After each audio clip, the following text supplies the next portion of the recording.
Welcome to the Preservation Guide for Season 2 of The War Within. Down below is a table of contents, but things have changed. The start of this video is going to be my other guides, where I have a walkthrough on how to play Preservation. You can follow along with the talent string down below, and work along with me to understand in roughly 20-something minutes how Preservation works. You can get right into dungeons and start playing Mythic Plus if you wanted to, right after the basic section, but I recommend sticking along for the advanced section if you want to learn about your crowd control abilities and other tips and tricks for healing to get you on the right foot. This is a Mythic Plus guide, meaning it's great for delves in Mythic Plus in open world, but less good for raiding and for PvP. I will go over those topics and tell you some of what you need so you can get started in those, but I'm not like a rated one player or a race to world first kind of raider, so I don't want to give you too much info on that, as I play to accommodate my teammates and the people I play with, and it might not be the best advice in the world, so I got you on the basics. Hey, subscribe if you like the guide. My name is Baz the Healer. Let's dive into it. Let's talk about what Preservation is before we do our walkthrough. Preservation is a healer that can do it all, sort of a jack of all trades deal, but it's actually quite powerful. It can do every style of healing, but everything is a cooldown. Outside of our basic heal, Living Flame, every single move that you want to use is anywhere from an 8-second cooldown, 12 to 16, 30 seconds, and then your emergency cooldowns are 4 minutes and 3 minutes. So there's a lot of cooldowns to manage. We also have a special resource that we get to use, and we have limited range and positioning issues as well to consider. But when you play your cards right, it's one of the most powerful healers, able to do just about anything with tons of externals and ways to keep people rolling. If you'd like to follow along, there's a talent build down below that's for this tutorial. So let's start the walkthrough. Preservation Evoker revolves around two core spells, Echo and Temporal Anomaly. Echo is an essence spell that will cost 2 essence, which is located right below my health bar. It has a 30-yard range, a small amount of mana, and it does a tiny bit of spot healing, but it puts a buff on an ally that allows them to receive a copy of a direct healing spell from you. It does 105% of that heal. This means that it's possible to say Echo 2 targets, and then Living Flame the third target, and all 3 of them will receive a heal. Note that each copy of a spell will individually crit and potentially count for individual effects and buffs that they provide.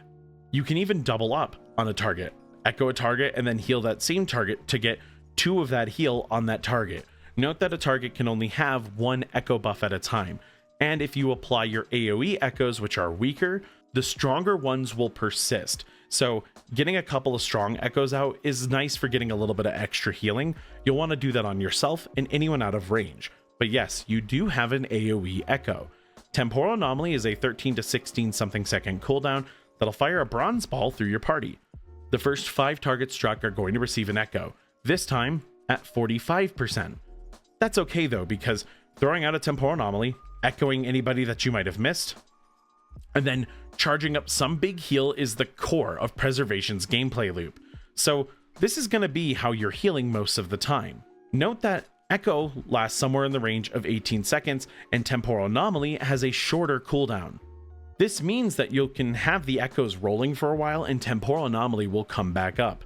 So I like to cash out my echoes, if you will, and use them before sending another Temporal Anomaly. So I can Dream Breath, get everyone healed here, then use the echoes to spot heal anybody who still needs a little bit of love, heal them up, then throw another Temporal Anomaly.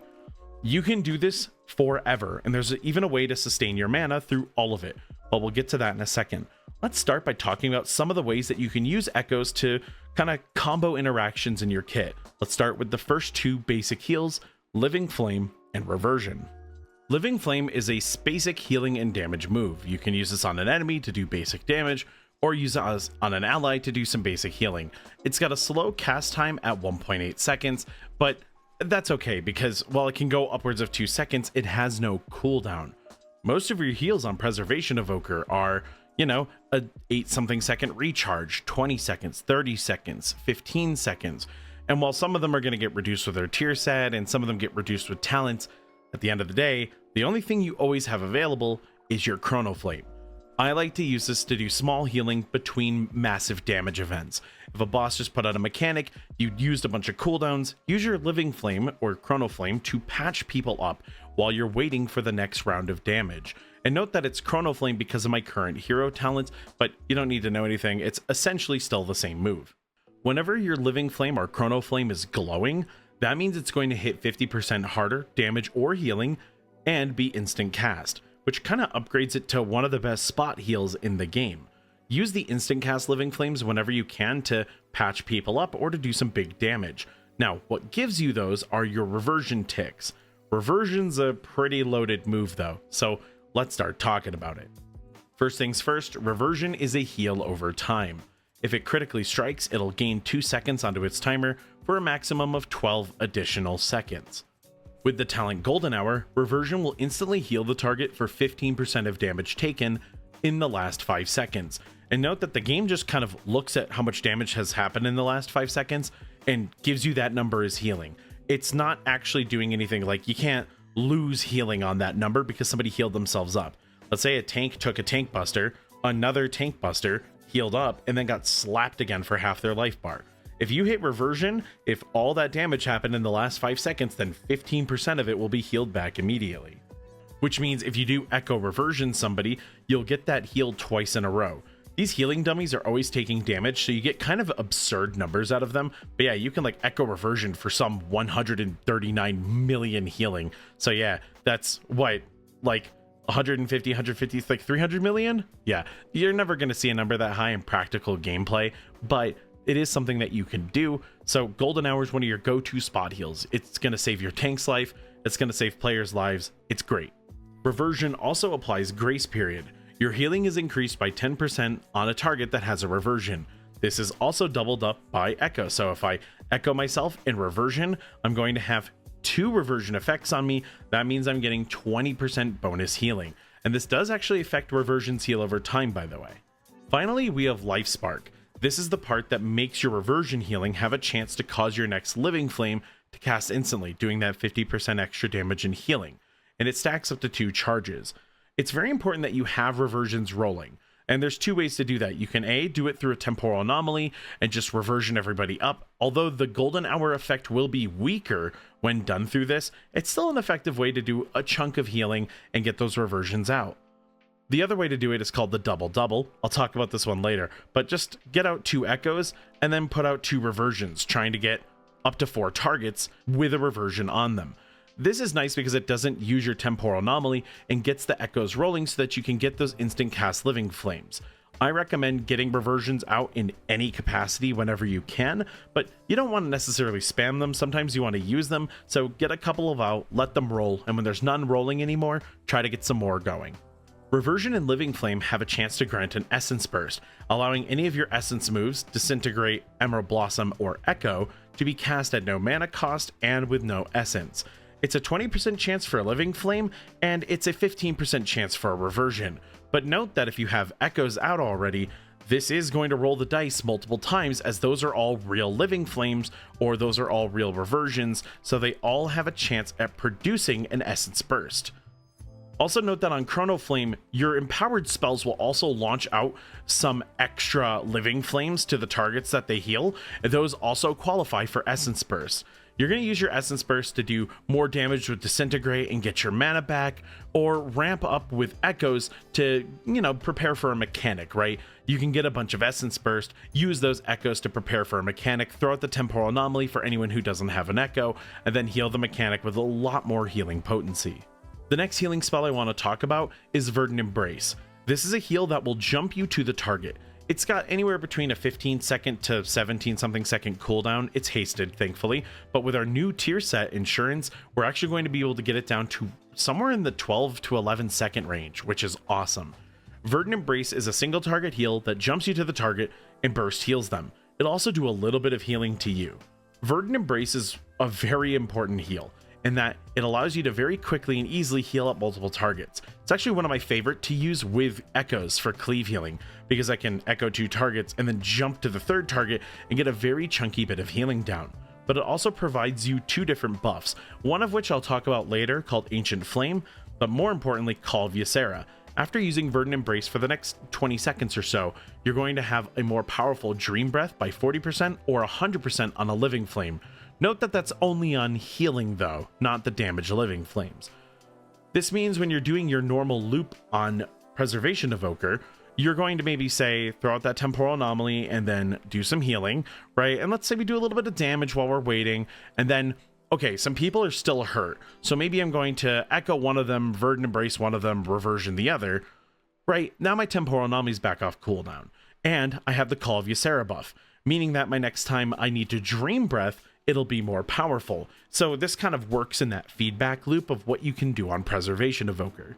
Emerald Blossom is a 3 essence spell that drops a blossom on a target and will heal 3 targets nearby. It'll heal 5 targets depending on your talents, but this spell isn't very strong on its own. No, it's also not really worth the mana cost. It will give you the Ancient Flame buff that we'll talk in a bit, but this move is mostly used to heal without proccing your echoes, which is new to Season 2, but also there are builds that dive into the blossoms for their playstyle. It can be nice with an Essence Burst to drop a bunch of blossoms to do some AoE healing, but a lot of the times you're just going to be using your other essence spells, but there are builds centered around it. So if you really like the spell, there might be something fun for you to do with it. But for now, you're not going to be using it very much. Now, it's time to talk about the 2 big healing spells. These are arguably your most important for using your echoes and spending them whenever people are taking large amounts of damage. Spirit Bloom and Dream Breath. These are empowered spells. Empowered spells require you to stand still, and the more you charge them up, the more their effect changes. This really changes on a spell by spell basis. So for instance, on Augmentation, Upheaval knocks everything up in a range, and charging it up more makes the range bigger. It doesn't necessarily increase the damage. For Dream Breath and Fire Breath, however, level 1 is going to do a small amount of upfront healing or damage, and then it's going to do a large amount of healing over a large amount of time, right? It does the same amount of healing over time, just over a longer period, but if you charge it up, it'll do more of that healing up front. Use Dream Breath at level 1 as sort of a basic heal. I don't even use this with echoes all the time, although it is very effective to use with echoes. Using this as a standard heal over time in conjunction with, say, your reversions and other spot healing can be exactly what you need to patch up an entire party. Use it to help you get through large damage events, or if just everyone's getting hit, getting some Dream Breath down is a great way to get the heals rolling so you can catch people up and get them back to full health faster. Spirit Bloom is a single target heal that is incredibly powerful, but the more you charge it, the more people it will heal. It's going to launch to the target that you target, or it'll smart heal if you target nobody, and then once it hits that target and heals that target, it'll launch to other allies. It's an incredibly useful move, and it's actually my go-to heal for using Temporal Anomaly, as it is so powerful in AoE because it's essentially just a big single target heal you're hitting many targets with. Echoes are going to increase that by a massive amount. So if you're ever not sure how to heal a large amount of players, it's Temporal Anomaly or a bunch of echoes and then a big Spirit Bloom. I recommend charging this one up all the way. Whereas with Dream Breath, the level 1s are more useful. However, what makes Dream Breath so nice is that in a pinch you can charge it up and get that burst healing if you need it, but most of the time rely on Spirit Bloom for your burst healing. Now before we put the whole rotation together, let me talk about damage really quick. We already went over Living Flame, but this is one of the best spells to use if you're not sure what to do, because it does damage and it has a chance of giving you an Essence Burst, meaning that this can help you refund your mana, this can help you ramp for some damage, and whenever you're waiting for that damage to come in, there's nothing wrong with hitting a Living Flame or a Chrono Flame. Disintegrate is a 3 essence spell that will restore your mana and do a large amount of single target damage, also slowing the target that you hit. Note that if you have a couple of Essence Bursts, you can actually chain this move together. If you hit it towards the end of its duration, it'll extend into another one, making sure it does all the damage you could possibly do with all that essence spent. Now, I do recommend having the talent Energy Loop so it does more damage and gives you your mana back. The playstyle we're going to be going over is very aggressive, and while you can run without this mana talent, I think you're going to like having it around because the playstyle that I'm going to encourage is very aggressive, great for healing pugs and players who make some mistakes, and I think Energy Loop is a vital part of that. That being said, there are builds that don't take it, and if you don't take Energy Loop, Disintegrate isn't really worth hitting anymore. So just remember that. Fire Breath is another empowered move, but it works the same as Dream Breath. A level 1 is going to do some damage up front, and then a damage over time for 24 seconds. But at level 4, it's going to do most of that damage right up front, with the same amount of damage over time, but just only over 6 seconds. My recommendation is to charge up Fire Breath all the way every time outside of certain niche scenarios with Flameshaper. and if there's an emergency going on. Now, two reasons for this. One, leaping flames. Every level you charge your fire breath, you get an additional leaping flame, making your next living flame throw out a bunch of extra flames. It's extremely cool. If you focus it on an enemy, they're all going to go to enemies. If you focus on an ally, it's all going to do healing. If there's no more targets, the living flame will seek an enemy or an ally, respectively. This doesn't pop echoes, by the way, if you use it for damage. One of the coolest features about it. So if you don't want to use your echoes, but you need to do just a little bit of AoE healing, sometimes in single target, you can get away with throwing your leaping flame at an enemy and healing your allies a little bit. It's not too spicy, but it does get the job done. Because of the talent Lifegiver's Flame, Fire Breath is going to heal for 80% of the damage done, split evenly among targets. This means when healing 5 targets, it's going to be spread out among all 5. But if only one target needs healing, they will receive all of the healing. Now, it does say to a maximum of 5 targets. That's so that if you pull like 12 enemies, you don't just full heal everyone for free, but it is quite a lot of healing. I love using Fire Breath as my first heal, and using Fire Breath at the start of a pull gives you leaping flames, potential essence burst, and all sorts of goodies. So having it also additionally heal is just a ton of bang for the buck. And note that Lifegiver's Flame won't proc any of your echoes because it is not a direct heal. So this is a great way to get some healing done if you have a big echo setup and you don't quite want to heal just yet. Deep Breath is a damage move on a 2-minute cooldown that just does a large amount of damage to everything in the area. It'll deroot you, you can't be crowd controlled while you use it.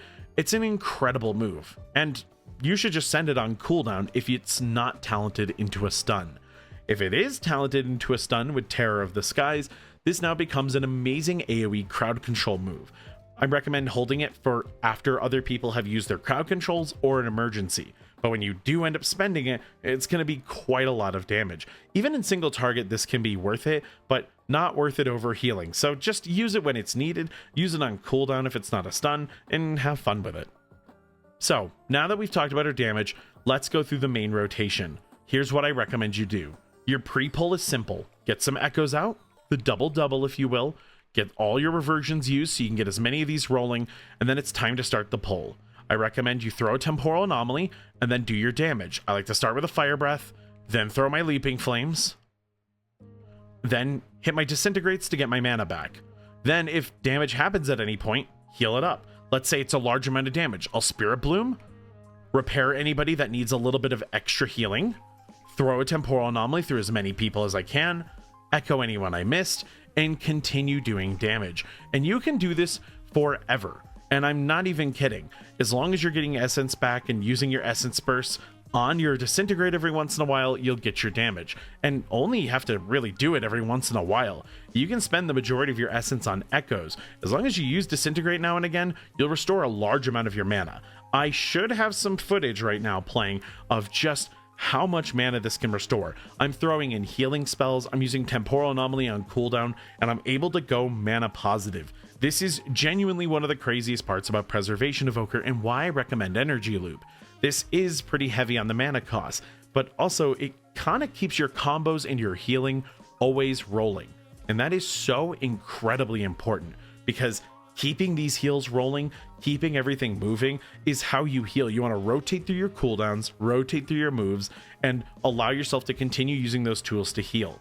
Now, we do have some bigger cooldowns and some defenses and some crowd control to talk about, and I do want to get into that. But if you want to start doing dungeons, there's only one other move I want to tell you about, other than the fact that you have Bloodlust in the form of Fury of the Aspects. It's a standard 30% haste buff for everyone in the party. You can't get it again for 10 minutes, even though the cooldown's 5 minutes. And Rainbow Dragons, what's not to love? The final move I will tell you about, though, is Time Dilation. This is an external defensive with a 1-minute cooldown that makes a target take 50% less damage. The trade-off is that the damage that they aren't taking is then dealt over 10 seconds. This is Monk Stagger, and it's really efficient at keeping people alive. It's very easy to heal someone taking that damage over 10 seconds rather than in that moment. You'll save tanks' lives, you'll save everyone's life with this move. It's incredible. Your mastery on Preservation Evoker is that your healing done to allies is increased by mastery percentage while their health percentage is lower than yours. Now, you can be completely even or they can be lower than you and your mastery is turned on. If they're above your health percentage, it's turned off. There's no scale here. It's either on or off.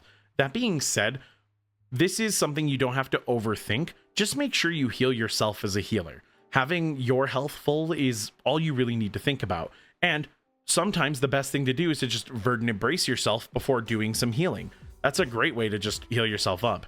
You can also use your defensive Renewing Blaze to restore some of your own health as you take damage, kind of helping you stay above the rest of the pack.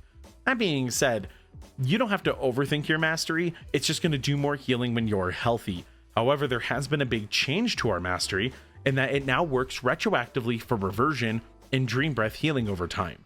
This just means if your health goes above your allies while a Dream Breath is on them, they'll get mastery. If your health falls below, the mastery will stop working, and it will do it on a tick by tick basis. So if you get your health back up, the mastery will be restored again.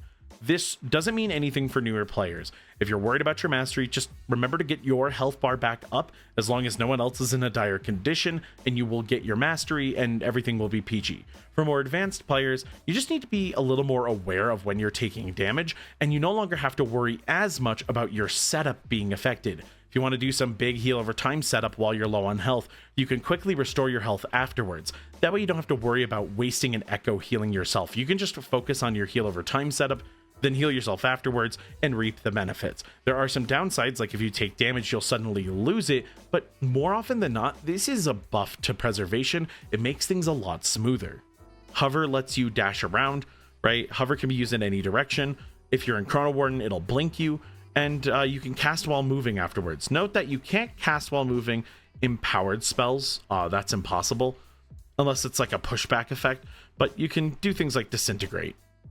Your raid buff is Blessing of Bronze. When you hit it, it goes on a cooldown for 15 seconds, but it'll give everyone in the party a 15% reduction to their movement abilities for 1 hour. This varies on its usefulness depending on who you are and what your movement ability is. For Evokers, it's Hover, so this will make your Hover a shorter cooldown. But for like Priest, it's Leap of Faith for whatever reason, but for Warriors, it's Heroic Leap. So there's going to be differences between specs, but it's a nice buff to give out. Make sure to buff your allies. But we're going to get into the more advanced section from here. Just review that rotation. There's not a lot of ways to get it wrong. Feel free to use your Dream Breath or your Spirit Bloom without echoes, and then use another spell with your echoes. There aren't a lot of ways to mess this one up. There's in fact a ton of ways to do it right. So press some buttons, have fun, and if you want to stick around to learn about your crowd control, defensives, dispels, and everything, we're going to go into that now. In this advanced section, I'm going to start with crowd control and defensives and all of that good stuff before we get to some healing tips and tricks that are going to be very beneficial to you. First things first, you got a kick. It's a standard interrupt. It's called Quell. You basically just yell at the enemy, and it's going to stop any school of magic that you kick from being cast for 4 seconds. This is standard, this is normal. No, if you ever hear kick or interrupt, A, they mean the same thing, and B, they specifically stop a school of magic from being used. So it has to be a spell that can be interruptible, and they're usually like a yellow cast bar. And furthermore, not only do they have to be interruptible, but if you use a crowd control move on one of those spells, it doesn't necessarily put the move on cooldown or stop them from casting that school of magic. If you've ever been in a dungeon with an interrupting shout and gotten kicked, you'll see like fire locked or bronze locked or something weird like that. That just means you're locked out of those spells. PvP players deal with it all the time. That's all you need to know about kicks. On the crowd control side of things, you have 2 racials, Tail Swipe and Wing Buffet. Now, these are Wing Buffet is given to all Drakthir, but as an evoker, you also get Tail Swipe. Note that their cooldown can be reduced to 1 minute because of these 2 talents here. Tail Swipe is just a knock up. It's going to send everything up into the air and a little bit backwards. Wing Buffet is just going to knock everyone backwards. I understand that it's buff it, but you're wrong. I'm calling it Wing Buffet. And it just knocks everyone backwards. Note that knockups and knockbacks don't have diminishing returns, meaning that everyone can use the knockup ability and send an enemy to the moon, and you can still hit them for full duration once they land again. There's no downside to knockups and knockbacks, other than the fact that they don't technically stop certain moves that can be cast while moving. They're super useful. You're going to be using them all the time. Just know that Wing Buffet is a bit more of like a last resort because it knocks everyone pretty far back, while Tail Swipe doesn't move them too much, making Tail Swipe the one I usually go to when I need to stop some spells. We said it earlier, but Deep Breath is usually talented into a stun, but we got another move to talk about, Oppressing Roar. This is a move that'll yell at enemies and give them a debuff. They take 50% more from the next crowd control effect. This stacks with almost everything but knockups and knockbacks, which I would love to send someone to another planet with this. Developers, please, I'm begging. My recommendation for oppressing roars, if you don't know how to use it, you can just send it on a deep breath to get a nice 4.5 second stun on the target, which is pretty incredible. But yeah, if you're with a paladin, the Hammer of Justice will be a 7.5 second stun. The Sigil of Silence will be longer. If you put someone to sleep with Sleepwalk, they'll be there for 10,000 years. Sleepwalk is mostly a PvP spell. It's a short cast time that puts the enemy to sleep for a couple of seconds and walks him towards you. In PvE, it'll do that for 20 seconds. Note that damage will awaken the target, and of course if you get too close, that they'll still get threat on you. However, you can use this for certain skips. Sleepwalk is something that I don't take unless a dungeon needs me to take it for a skip, or the group has specifically asked for it. But in PvP, it's an absolute must, and you're gonna love it. Let's talk about defensives. Obsidian Scales is your standard defensive. 1.5 minute recharge, 2 charges, 30% DR, last 12 seconds. It is what it is. It's good. It's a good defensive. There's nothing special going on here other than you're going to use it to block a lot of incoming damage. Now, you can use it in conjunction with your other more interesting one, Renewing Blaze. This is a 1.5 minute cooldown that can be talented into a 1 minute. The Flames of Life surround you for 8 seconds, and while this effect is active, 100% of damage you take is healed back over 8 seconds. I'm going to butcher this. It did get changed recently, and that it's no longer modified by anything. So you receiving bonus healing or things decreasing how much healing you receive don't affect Renewing Blaze. Now, I don't recall if that counts in PvP for like Mortal Strike, but I can tell you that it's just a very nice way to keep yourself healed. Sending it in conjunction with some scales is a great way to stay alive, and note that Renewing Blaze is off the global cooldown, so sometimes this is a nice one to weave in when you don't want to spend a GCD. 10 out of 10, we love these moves. Already talked about time dilation earlier, but it's worth mentioning here, this is an amazing external. Use it frequently, use it often. It's a 1 minute massive defensive, so you can get a lot of mileage out of this. But another one you can get mileage out of is Rescue. I'm not sure if I have footage of this right now. If I do, I'll try to put it on screen. But Rescue picks up an ally, it'll clear any movement impairing effects for you and that ally, and you'll land at target location. Allies can still cast while using this move, but certain functions like empowered spells will not work while being rescued. But it also gives you a shield for 33% or 30%, excuse me, of your life and your teammates' life, except it's personal. So if I give this to a tank, it's 30% of their health bar. If you're playing with a friend who's level 10 and they got 100 health, you've given them 30 HP shield, right? So Twin Guardians is an awesome defensive, and you're mostly using Rescue to move people out of Turbo Narnia when they don't want to position for you, but when you do use it as a defensive, it's quite good. Feel free to use this on anybody who needs to survive, or just using it for yourself if you need to live. As long as I remember to do this, I have a macro for this that specifically disables mouse over, because I get a lot of problems trying to mouse over heal with this move. So if you want my specifically turn off mouse over healing macro for Rescue, it should be down below. If I forgot it, somebody tell me in the comment section and I'll put it down there as soon as I notice. Zephyr is yet another external cooldown we have for defensives. It's a 2 minute that gives everyone a 30% movement speed in the area, you and 4 nearest allies, but more importantly, a reduction of area of effect attacks by 20%.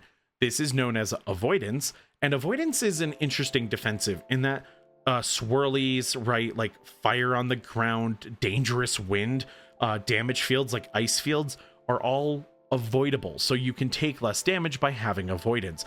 That being said, something like a Shadow Bolt Volley isn't going to work, because that's an AoE move that's a bunch of single target spells hitting lots of people. So Zephyr has some interesting uses, but sometimes they're sneaky. For instance, in Season 1, Rashanan would hit everyone with this acid spray that would do a huge damage over time dot on people. That isn't Zephyrable, but the initial pulse from that attack was Zephyrable. It was avoidable, and therefore you could actually defend against that initial burst with Zephyr, but then everyone would still have the damage over time effect on them.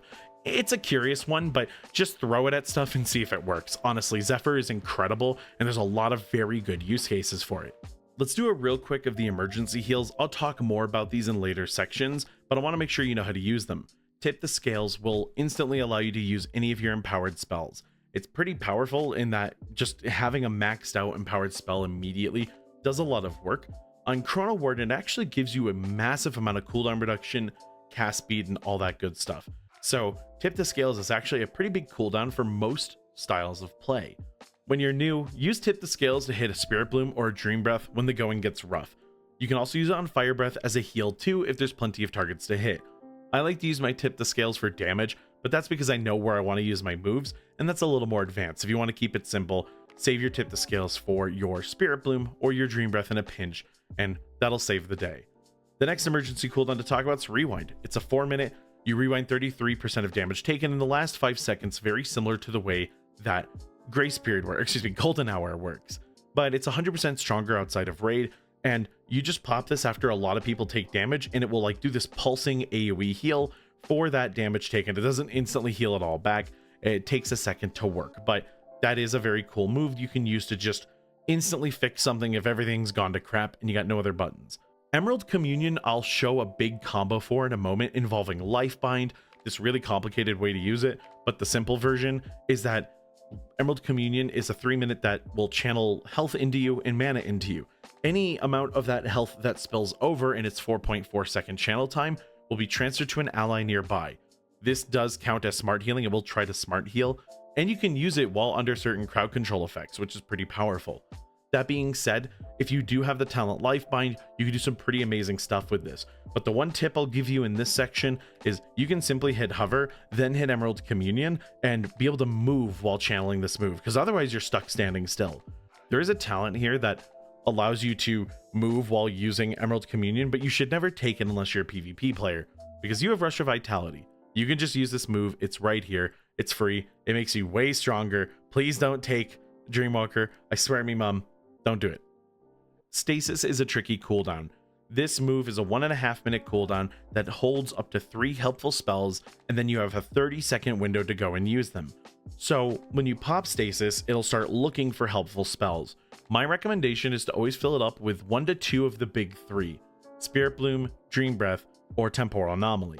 I like having a Temporal Anomaly with either one of these, and Spirit Bloom's typically my go-to, but you can load it up. So let's say we load it up with a Spirit Bloom, and then we can say Dream Breath, right? And then at the end, I can throw a Stasis, but I want to know when you have 2 spells in, it still hasn't started its cooldown. The move will only begin its cooldown once you get the 3rd spell in. But once you do, it'll start ticking down from 30 seconds, or 1 minute and 30 seconds. You'll have 30 seconds to actually cast the Stasis, and when you do, it'll rapid fire send them all out. There's 2 very nice use cases for this.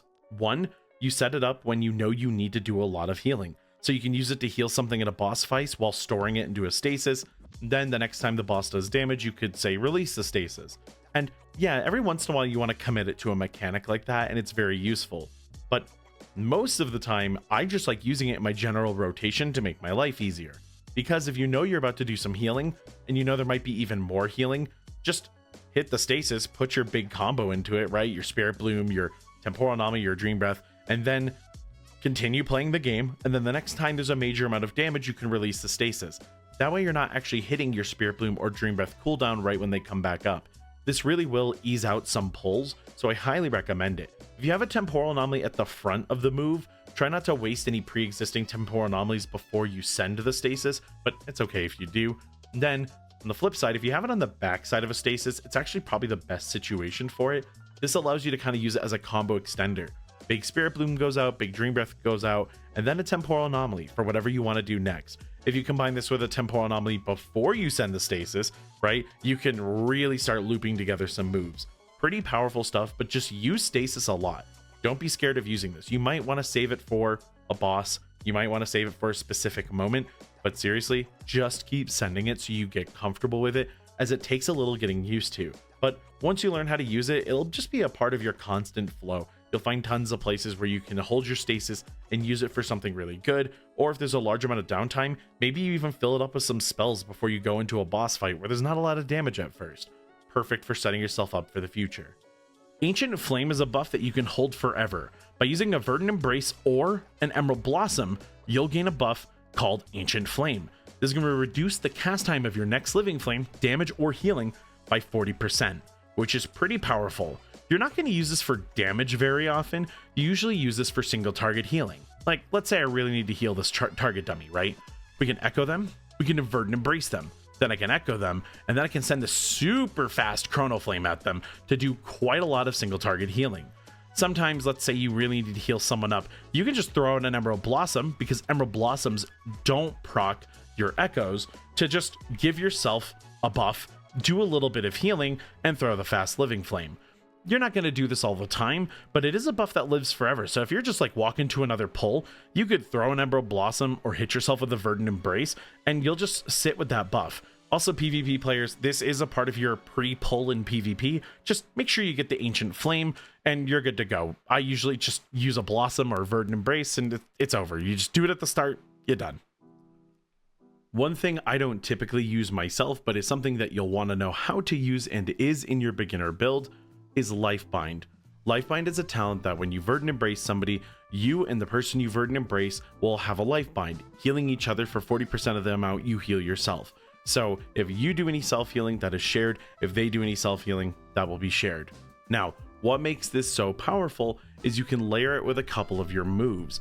Do note that it is a little bit weaker when used through a temporal anomaly echo, but through a regular echo, you'll get the full effect. You can echo a few targets, throw out a temporal anomaly, Verdant Embrace somebody, and then start healing yourself to heal everyone involved. It's a nice little trick, and it'll have some moments where it's very useful. If you have your Renewing Blaze running, you're going through a damage event, you Lifebind everyone, you might be able to share some of that healing while you do other heals, but there's one very large setup that you should know about, and that's the Emerald Communion setup. Emerald Communion will heal you for 20% of your health, 2% of your mana every 0.9 seconds for 4.4 seconds. Any overhealing that happens to you is transferred to other allies, and that is smart healing. What makes this so powerful is that this will also get shared through the Lifebind. So simply throw out your echoes, hit your temporal anomaly, hover, pick your target, and then Emerald Communion.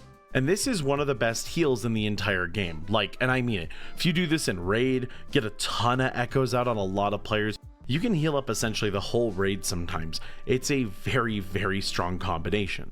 I mentioned earlier about some pre-pull shenanigans, and I actually want to make sure I go over everything involving pre-pulls.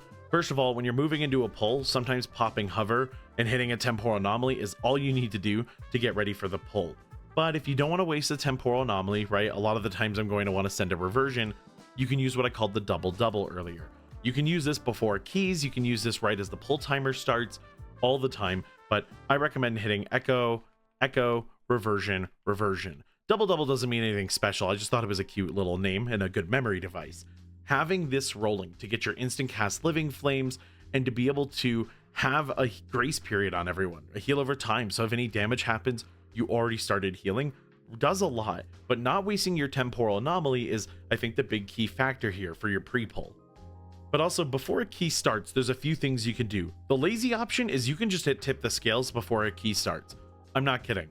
It will reset its cooldown, and your tip the scales will still be active, allowing you to go run off and fire breath somebody or dream breath or whatever you need to do. And then you can still hit it again later when you need another instant cast. Nice way to start a key. But you can also set up a stasis, because when you're setting up a stasis, all of your other moves will come off cooldown before the key starts. So I like to full charge your Spirit Bloom, and then tap fire a Dream Breath, and then don't press another healing spell. You can't. You can't pre-echo, you can't anything, because at the start of a pull, you're going to need those tools. Granted, you might be able to do something like right as the key begins, throw the temporal anomaly, now you have a full stasis, you can hit a reversion, and you're kind of good to walk into the pull, and you have this fully loaded stasis you can use, and your Spirit Bloom and Dream Breath are about to be up. This is my recommended pre-pull. Just make sure you don't waste your stasis and accidentally put in a third spell when you don't need to. That'll be a bit of a problem. But that's it for pre-pulls. It's easy.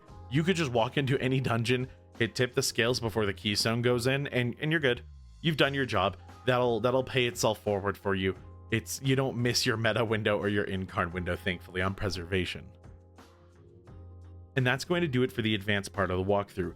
At this point, you can go out and play Preservation. I'm confident. If you're not confident though, go double check the part where I talk about the main rotation. While there isn't really a healer rotation, there's a flow that you can enter with Preservation and really get things done. As you get more comfortable with that, you'll get better at it and you can be more precise when the dungeons start to demand it. but I'm promising you, if you throw out temporal anomalies, heal people up, do your damage, you're going to get the resources and get a really nice feedback loop. Give it a shot.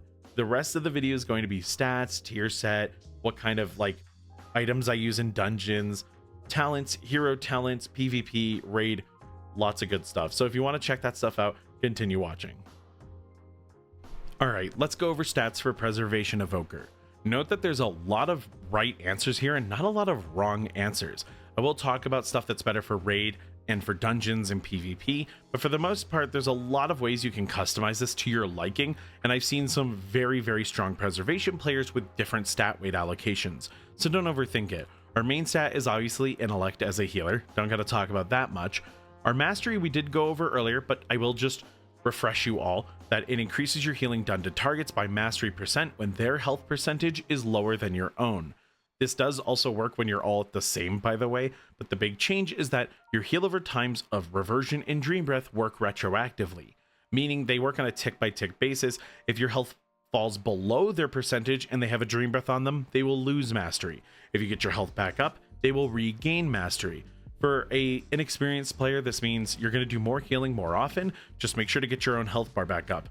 For veteran players, it does mean you have to keep a bit better of an eye on your own health bar, but you're also more flexible now in that you can do these heal over time setups, get everyone prepared, then max yourself out, then do a big AoE heal, and you'll have this nice healthy Dream Breath or Reversion healing rolling on everyone, and it'll have Mastery. Sometimes it's a healing loss, most of the time it's a healing gain.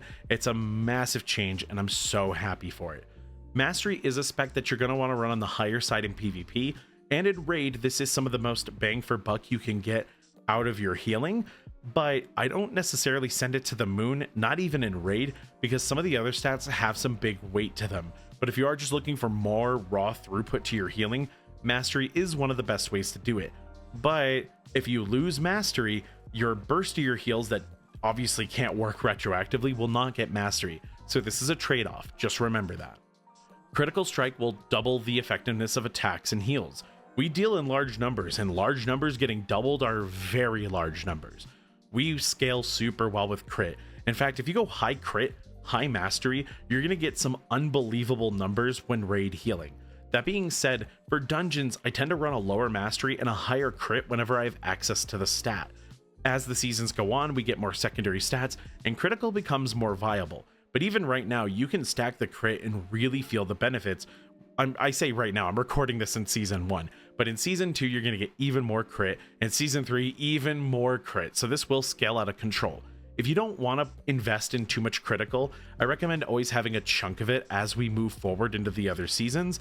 You might like versatility a bit more for its consistency, but critical strike is a great stat, so don't ever feel bad about getting more of it. Haste increases attack speed and spellcasting speeds, as well as any moves with green text on them that scale with haste. We don't have too many moves that scale with haste, but Reversion, Temporal Anomaly, and Verdant Embrace are some of the few, and they're the important ones. Haste also affects your essence regeneration rate. So if you want to run a high essence regeneration rate build, you can with some haste, but this is a stat that, honest to God, you can dump this. This can be your lowest stat. There are Preservation Evokers that play on like 5% haste, and you might be going, how do you do that? Well, your cast times are long and they don't get that much shorter with haste, and a lot of Preservation Evoker is setting up and then reacting, and you don't need haste to react to something. You can just go, oh, here comes the damage, and then cast the spell, and you can let go of the empowered spell or time your casted spell to work in such a way that it heals everyone when it's needed. So you really don't need a lot of haste. If you have some haste, you can play into it and make it work for you, but this is the stat that you can just let fall off. If you can exchange haste for any of the other three, it's usually worth it. 0% haste, I don't know if that's possible, but it's, yeah, if you're like at the floor, you might want a little bit, but you really don't need a lot. Versatility, also known as the PvP stat, is damage, healing, and damage reduction. The first percentage you see there is the percentage more damage and healing that you're going to do flat. That is like right baseline, that you don't need anything. You have versatility, you're doing that 17.89% more damage and healing. That's great. The second number is damage reduction. It's always half of your versatility as a percentage is going to be defensive. So I'm just taking a reduced almost 9% damage by existing. Versatility is nice because it's going to raise your raw throughput, which means if you lose mastery, versatility is the only stat really holding you up, which is why I like it. More damage, more healing, and more resistance surviving in dungeons. You don't need a ton of versatility. In fact, you could run high crit, high mastery. High crit, high verse mastery, all of them work, and they work surprisingly well. You might take certain talents over other talents depending on how much crit or mastery or versatility you have, but trust me, any combination of these is going to work. And if you feel like you're too squishy, just pump up your versatility. If you want more bursty healing, try going for critical. If you feel like you can manage your health bar super well, a little bit of mastery will go a really long way. But in raid, the mastery stat's going to be a little bit higher. That'll get you more throughput. Critical's always doing work for you. Versatility is more of a delving PvP Mythic Plus thing. Obviously, it's a PvP thing, but you can still get a ton of use out of it. I brought a lot of versatility into raid and saw zero issues with healing, so I wouldn't overthink this. When it comes to PvP, a high mastery is going to do a lot of work for you because a lot of the times you're healing your two teammates or your many teammates and you're not the one dying, and you always receive the benefit of mastery. So that means when people dive on you and you lose mastery on your teammates, you're still healing yourself for a ton. So mastery is an amazing stat in PvP.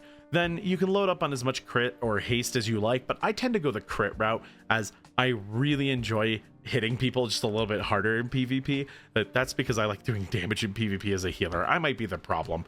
That being said, lots of ways to roll this one. Stats aren't too complicated. I don't go over gear a whole lot when it comes to these videos because I don't really study enough of the gear that's coming next season. I tend to look at it as it comes to me. That being said, let's talk about our set bonuses. And note that I am recording this on live right now. I have used this on PTR, so I do know what it's like. The 2 set is that your healing spells have a chance to apply insurance to their targets that heal them for 400,000 over 15 seconds. And note I'm at item level 639 right now. Insurance is consumed if an ally drops below 40% health to heal them for 209,000. This is shared among all of the healers. Granted, that value might be a little bit different. Insurance does work the same when it is applied from all of the healers. However, the 4 set is exclusive to Preservation Evoker. Verdant Embrace always grants insurance to you and your targets for 6 seconds, and Verdant Embrace's cooldown is reduced by 4 seconds. And with a recent change, you can also give insurance over Echo, so it is possible to say Echo everybody up and then Verdant Embrace, and everyone gets insurance. The best part about this tier set is that Verdant Embrace being on a lower cooldown means you get your Call of Ysera up more often, and you can use it as a spot heal just a little bit more often. Insurance is a really nice buff too. That being said, you don't gotta do a whole lot with this tier set. Your Verdant Embrace is going to be an even better spot heal. It's going to be an even better emergency heal when combined with things like Emerald Communion. It's good, right? There's no real downside to this tier set bonus, so grab it, put it on, you're good to go. Don't worry about a thing. And if it's too much to think about, just know your Verdant Embrace is on a shorter cooldown, and you're occasionally going to get these nice little healing buffs on people. Very simple tier set this time around. I'm a fan of it. All right, let's talk consumables and enchantments really quick. First things first, I don't have all my enchantments right now. I don't know what's wrong with me. I don't know how I forgot a few of them. Not all of this gear is new, so I don't know how I did that. For when it comes to the weapon, Authority of Radiant Power. When it comes to the chest, I like Council's Intellect. When it comes to the spell thread and your legs, I like the Intellect and Stamina options. When it comes to boots, I typically pick Defender's March. When it comes to like avoidance on the wrist or the back, oh, I just said it. Yeah, avoidance on the back and on the wrist. Rings, enchant them however you see fit, whatever you think you need. And for gems, it's the same thing. I do like the primary stat gem that also gets a bonus per unique gem color, as it's really easy to rock unique gem colors on Preservation, but just gem up things that you like love that you're going to use and don't worry about it. You don't want to forget about your gem slots, but they're not like mission critical, right? You're not gonna like fail a dungeon because you didn't have gem slots, not for a really long time. But it does provide a lot of stats, so I recommend doing it once you find some good gear. For pots, by the way, I like to use Tempered Potion because we don't really need mana pots on Preservation Evoker. Of course, I do have my Algari healing potion whenever I need it, and don't judge my bags, I swear to God. Baladar's Bounty is the food I go for. This is a go-to, right? Highest secondary stat, what's not to love? When it comes to the flask, the tempered flasks, just grab whatever you need, right? If you want more versatility, you want some more damage and healing, go that route. You want the crit, go that route. Whatever you're lacking in, just use a pot to fix it or to emphasize something you're already good at. There's not a lot of wrong options here. So just pick whatever you like and have fun. For my oil of choice, I typically just take Algari Mana Oil. Nice and easy. Don't have to think too hard about that. And if you don't like the tempered potions, feel free to use a potion bomb of power or use a potion bomb of recovery. The recovery ones are actually pretty awesome. This can really help you through a healing event when you need just a little bit more. I haven't really had to use them outside of raid, but I want you all to know that they're there. By the way, your bags will look like this if you ever play Prez, AUG, Dev in like multiple game modes like PvP and PvE and raid and M+, and oh god, take care of your bags often, people. In this section, we're going to go over every single evoker spell. I've already gone over a bunch of these in my walkthrough section, so make sure you've already watched that bit, but now it's time to go through them all. I'm going to showcase a couple of PvP moves that you also might want to understand if you ever play the spec in PvP. We're going to go through damage, then healing, then like defensives and CC and all of that. But I am going to go kind of quick through some of them because we've already talked about it. I'll try to mouse over everything so you can pause the video and check out the tooltip up there in the top right. Let's begin. First of all, Living Flame. It's a damage spell or a healing spell, right? Use it when you're not sure what to do, right? It's good for damage. It's good for healing. That being said, one of the really cool parts about this move is if you throw it at an enemy, it goes in like a straight line, right? But if you throw it at an ally, it'll do this cute little wiggle, which is a nice little detail I like to show off. The next spell is Azure Strike. This is a filler spell. It'll slow the target. I didn't even talk about this in my walkthrough because you basically only use this when you need to move or you don't want to press a living flame. You want to like hold your leaping flames, use Azure Strike. That being said, it doesn't do more damage in any scenario. And yeah, it might do a little more damage in AoE with protracted talons, but you press this button so seldom, it's not really worth it. And furthermore, it can't generate an essence burst, which makes it kind of inferior to Living Flame for every single reason. So my recommendation is to just throw Living Flames, but I still keep Azure Strike around because it allows me to slow targets in PvP, slow targets that are fixated in PvE, right? And of course, if I don't want to waste any of those Living Flames, that's a good way to do it. Disintegrate is a 3 essence spell that does single target damage and also will slow the target, just like Azure Strike. Now, you don't want to press this button if you're not running Energy Loop and Natural Convergence. That being said, you probably already heard it earlier, I always recommend Energy Loop. For this extremely aggressive playstyle that I recommend, Energy Loop really keeps it going. It's, I think, worth it. But if you're not going to run those talents, you don't even need to hit the spell.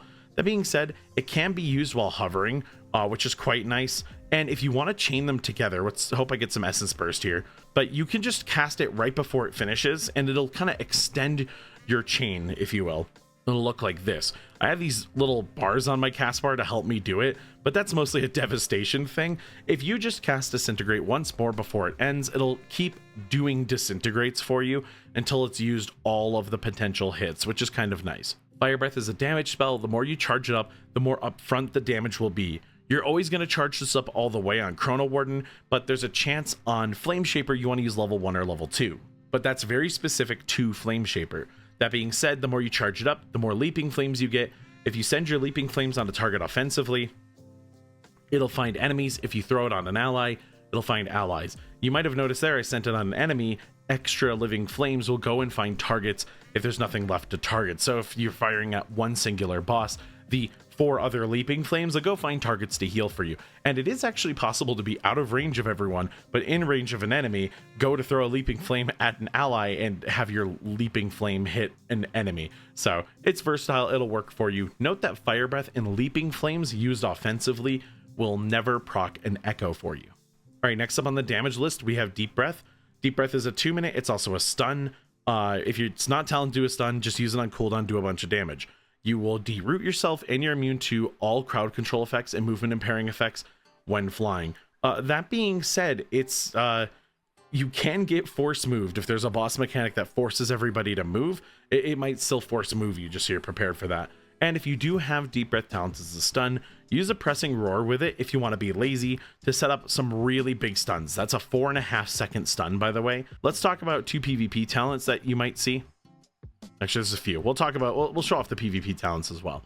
But when it comes to doing damage, Verdant Embracing one of your allies will trigger a Dreamwalker's Embrace. Again, PvP only, but it puts a little tether. You both become really fast, and you'll do damage if you can put the tether through an enemy. And it's pretty forgiving with its hitbox, but In PvP, it's kind of hard to land that, but it'll slow the target, it'll speed you and your ally up. It's very cool. Now let's talk about the healing.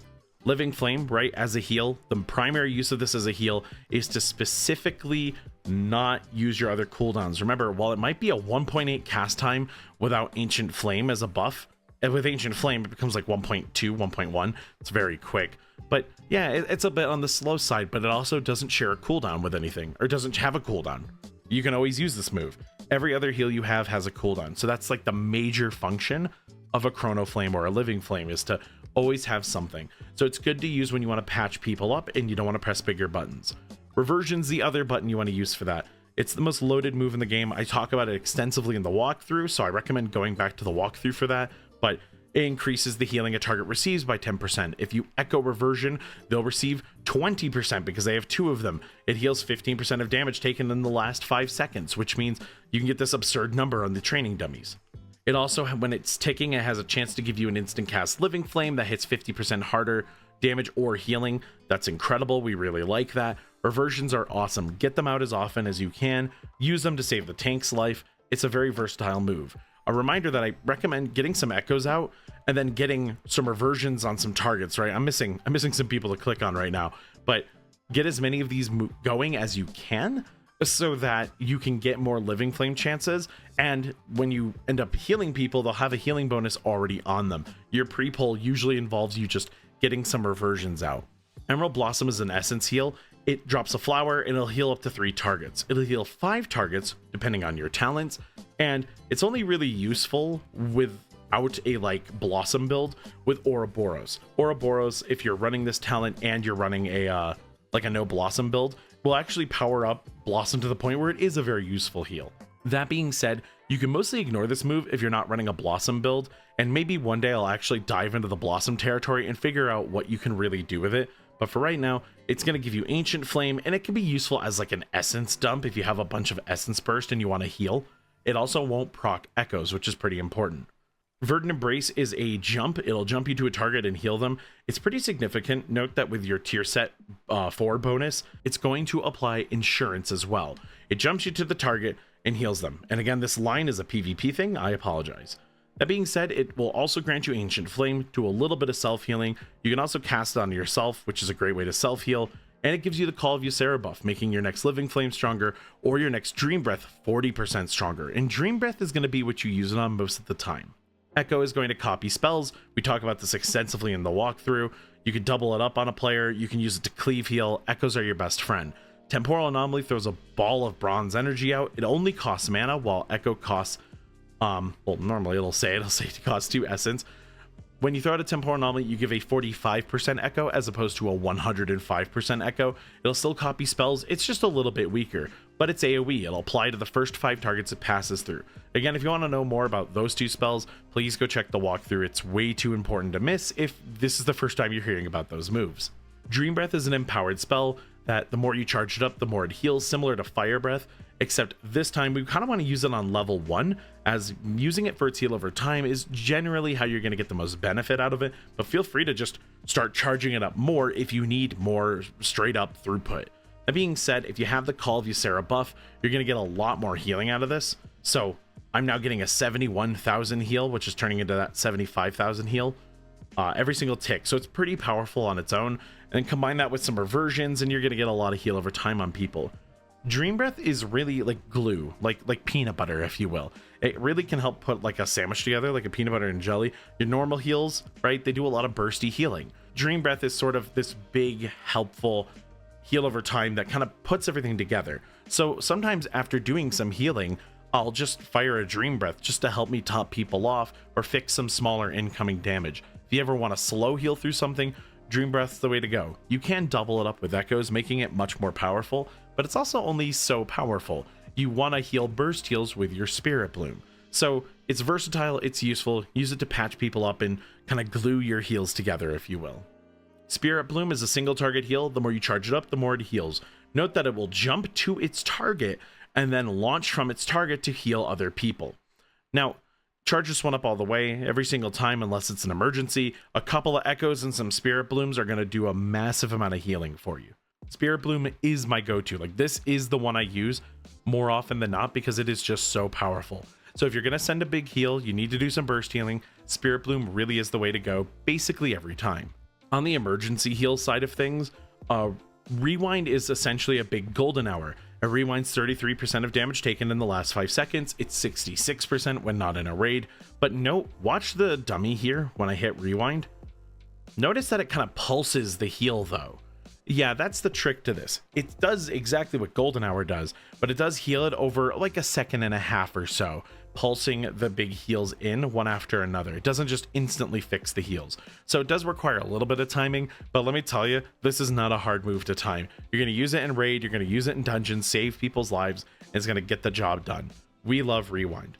Emerald Communion, I go into more depth in the walkthrough.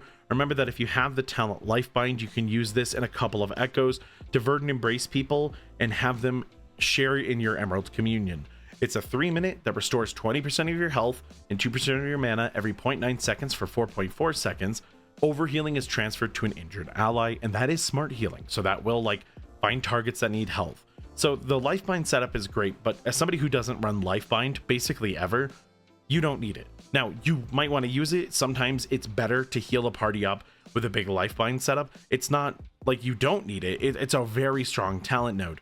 But I use Emerald Communion all the time without it, and sending your self-healing defensive renewing blaze or like any of your other heals before you hit a big fat Emerald Communion usually gets the job done. I'm not kidding. So if you don't feel like you want to run the Lifebind, you feel like you want an extra talent point to play with, that is a way to do it, and it's pretty effective. That being said, here's my rule. I'll say it again. You're taking Rush of Vitality. This is super strong. Maximum health increasing by 20% makes it super strong, super fat, and you're going to be kind of beefy afterwards. Do not take Dreamwalker. This is a PvP only talent. You can just hover your Emerald Communion. Stop it. I never want to hear that y'all are taking Dreamwalker. You come into my streams and say that, I am going to shame you. I love you guys. I will be super nice to you, but you tell me you're taking Dreamwalker? Bruh. Don't do that to me. Don't hurt me like that. I can't handle it. Your Dispel Naturalize is just a poison dispel. Remember, because you're a healer, it will also do magic dispels. That's just how all healers work. Every healer gets a magic dispel, but it's exclusive to being a healer. That being said, it removes poisons. It's a standard dispel. The not so standard dispel is Cauterizing Flame. It's a 1 minute that cures bleeds, poisons, curses, and diseases, and all of them. Does a little healing too. And just like normal, it doesn't proc its cooldown unless it actually does something. You can put Cauterizing Flames in a stasis and use it as like a pseudo mass dispel, but I don't recommend doing this very often as it's a bit of a waste. It's very niche in when it is useful. But that being said, let's say there's a boss mechanic with a bunch of bleeds, and doing that at that boss fight might completely nullify a phase of the boss fight, saving everyone on cooldowns and buttons. Well then, that's awesome. That's a great way to clear that. But it is, again, niche as heck. While I wait for this cooldown to come up, one other move that you have that's PvP only is Dream Projection. This is going to send a little ghost version of you out, and you can pass through something to heal it, or burst to dispel with magic dispels for anyone in the area, and give them a heal over time. It's actually a really, really nice spell, but it is a magic dispel. So if you hit like an Affliction Warlock who's got like unstable affliction on something, you'll just blow up. Furthermore, you want to know what my real use of this is in PvP? I fly it at enemies. They don't know what it is. No one knows what this move is, so they get real scared, and it's just extremely funny. I do this in solo shuffle all the time. I don't know, 10 out of 10, very funny, probably not the best tactic in the world, but I figured I would share it. Okay, talking about stasis, we've already gone over this move a ton. You want to fit 3 spells into this, because you can fit up to 3 spells. The big 3 are Spirit Bloom, Dream Breath, and Temporal Anomaly. Try to get 2 of the 3 big ones in there. If you can only fit 1, I recommend Spirit Bloom or Dream Breath, usually Spirit Bloom, but you want to get 2 of the 3, and usually 1 and a Temporal Anomaly. That being said, if you can have the Temporal Anomaly at the back, right, the last spell you cast, it kind of works like a combo extender. It's a really powerful tool. I do talk about that in my positioning and combos video if you want to have more detail on that. But also, for you raiders, your pre-pull looks like this. You're going to hit stasis, you're going to Temporal Anomaly, and then you're going to wait. You do this before the pull starts. It's going to allow you to do a quadruple Temporal Anomaly. So let's say there's a damage mechanic in the first like 12 seconds that hits the whole raid. you can single-handedly clear it. Make sure you have this set up, right? You have 2 temporal anomalies and a stasis, because stasis doesn't start its cooldown until it's got 3 spells. Then before the mechanic, right, like make sure you fire off your 3rd temporal anomaly. So let's say it is 12 seconds into the start of the fight, pull timer starts, I'm going to throw the final temporal anomaly, and then we go in to start the fight, right? I'll do my damage to start the fight, right? I'm going to throw my disintegrate, I hit my leaping flames, right? And then, okay, the mechanic's coming up, it's about time to heal. I'm going to throw a temporal anomaly, hit some people, then try to get the rest of these out through the entire party, echo anyone I missed, and then hit like the fattest like spirit bloom from like a tip the scales that you could ever hit. It's an awesome setup. You can use this in the middle of a raid fight, but it requires you basically not healing for somewhere in the realm of 45 seconds, and that's not usually gonna cut it. So that's like a coordinated group effort, but I figured I'd just let you know the sauce. Another emergency healing cooldown we have, and one that I don't take often in dungeons, but it does have some viable use cases, is Dream Flight. While mostly a godsend in raid because it is uncapped AoE healing, this is a move that will fly you up into the air just like Deep Breath, with all the benefits of Deep Breath, except you're going to heal allies. It's a chunky little heal into a pretty big heal over time effect. This is a really good move, and it is 100% stronger when not in a raid, so this does have viable application in dungeons, but I typically pick Stasis as I feel I get more out of it. But if you want to experiment, go for it. And in raid, it's a killer node.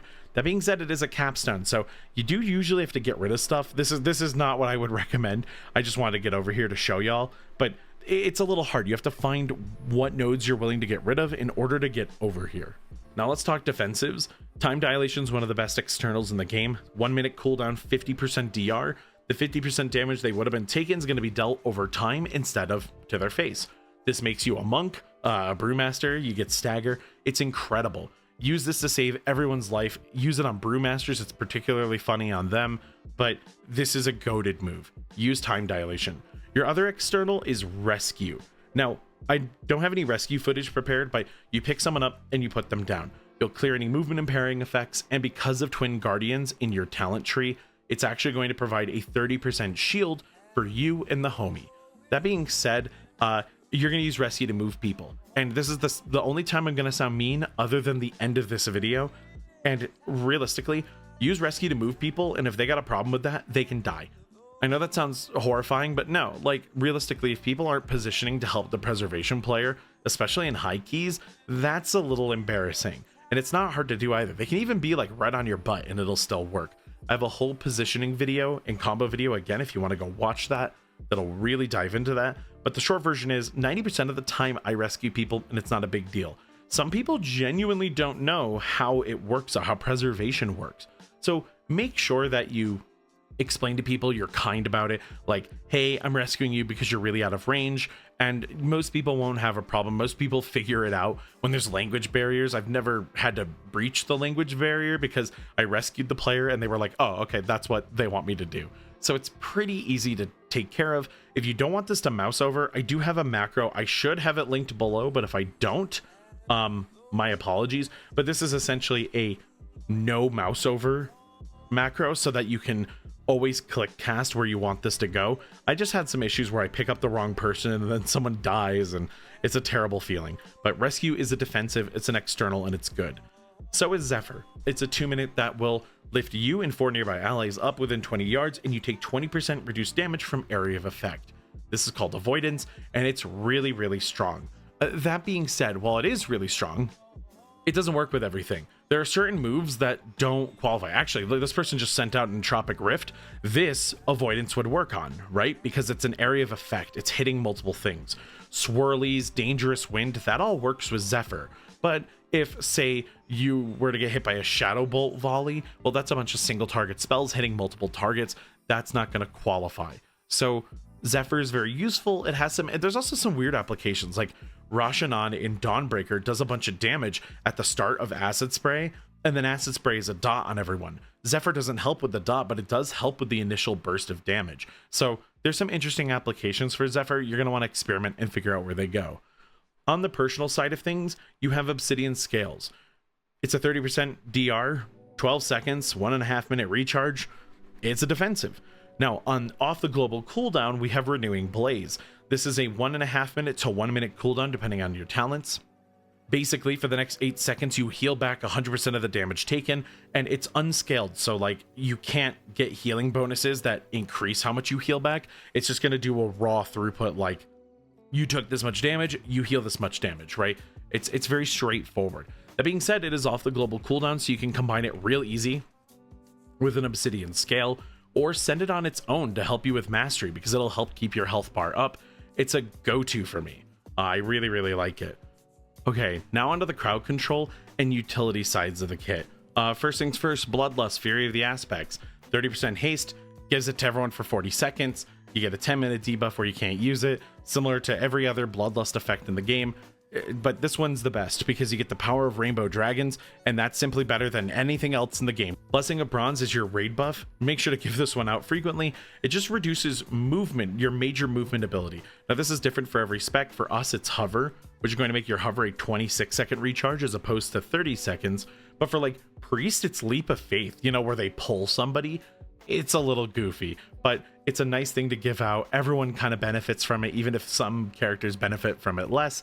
It's totally fine. You're going to be very happy giving this out. Note that the move that you buff for Blessing of Bronze is also the move you buff for Time Spiral, which is going to bend time and give everyone their movement cooldown back that they can use for 10 seconds. So it kind of gives you one extra charge of Heroic Leap or Hover that you can use.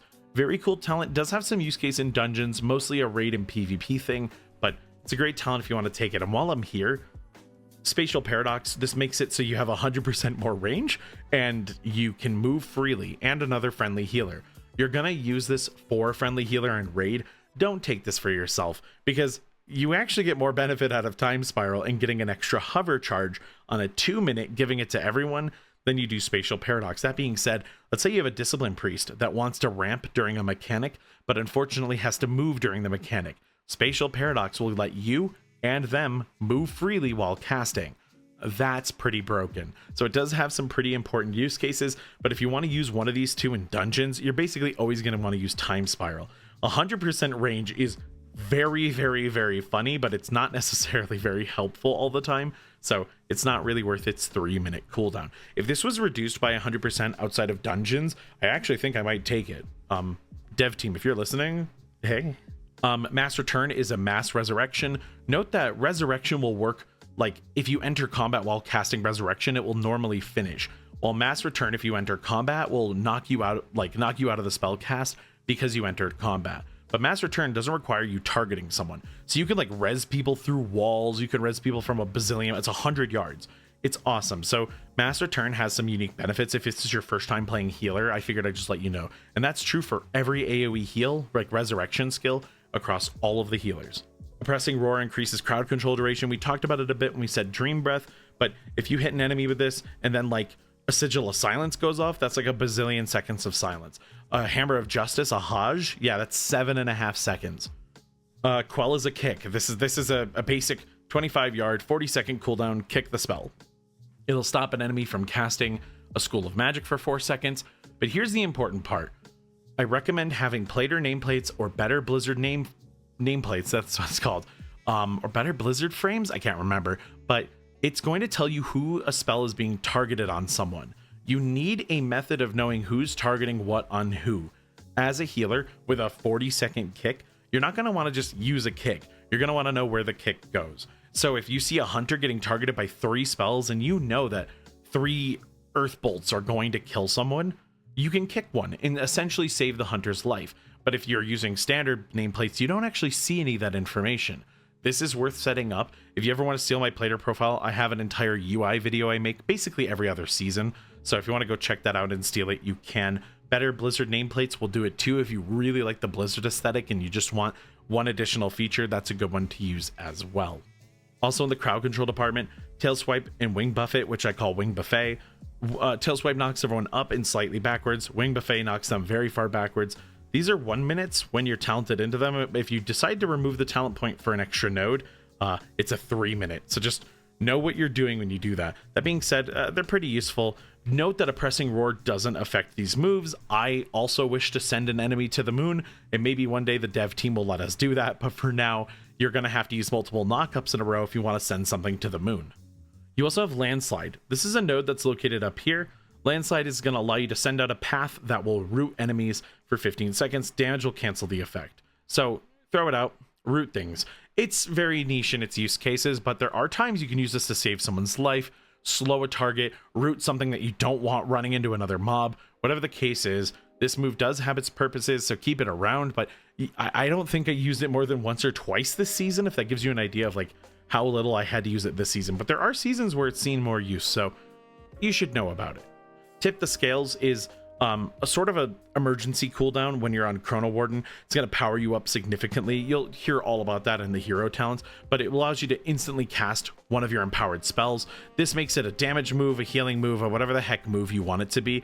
It's very useful, but it is a 2-minute and it does power you up significantly in Chronowarden, so you kind of want to send it like a cooldown. You don't necessarily want to use it just for fun, but if you're on Flameshaper, you can kind of just use it for fun if you don't have anywhere you wish to assign it.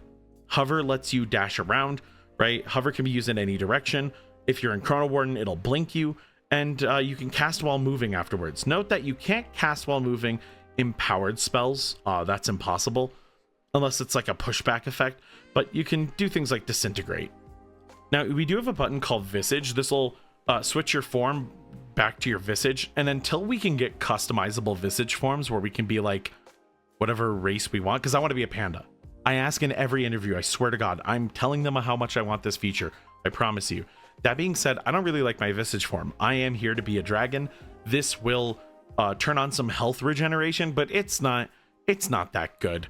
I don't press this button. I never press this. I have this button for PvP because sometimes in PvP, or actually every time you join an arena, you'll swap into like your visage form. So just press it to swap out.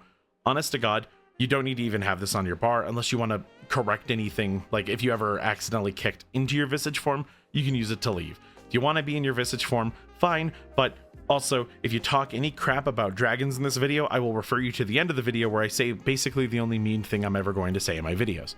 The final thing to talk about is Soar, and there's not a whole lot to talk about here. Soar lets you dragon ride, but this jump you do is free. It doesn't cost any essence, so it's actually really useful for gathering.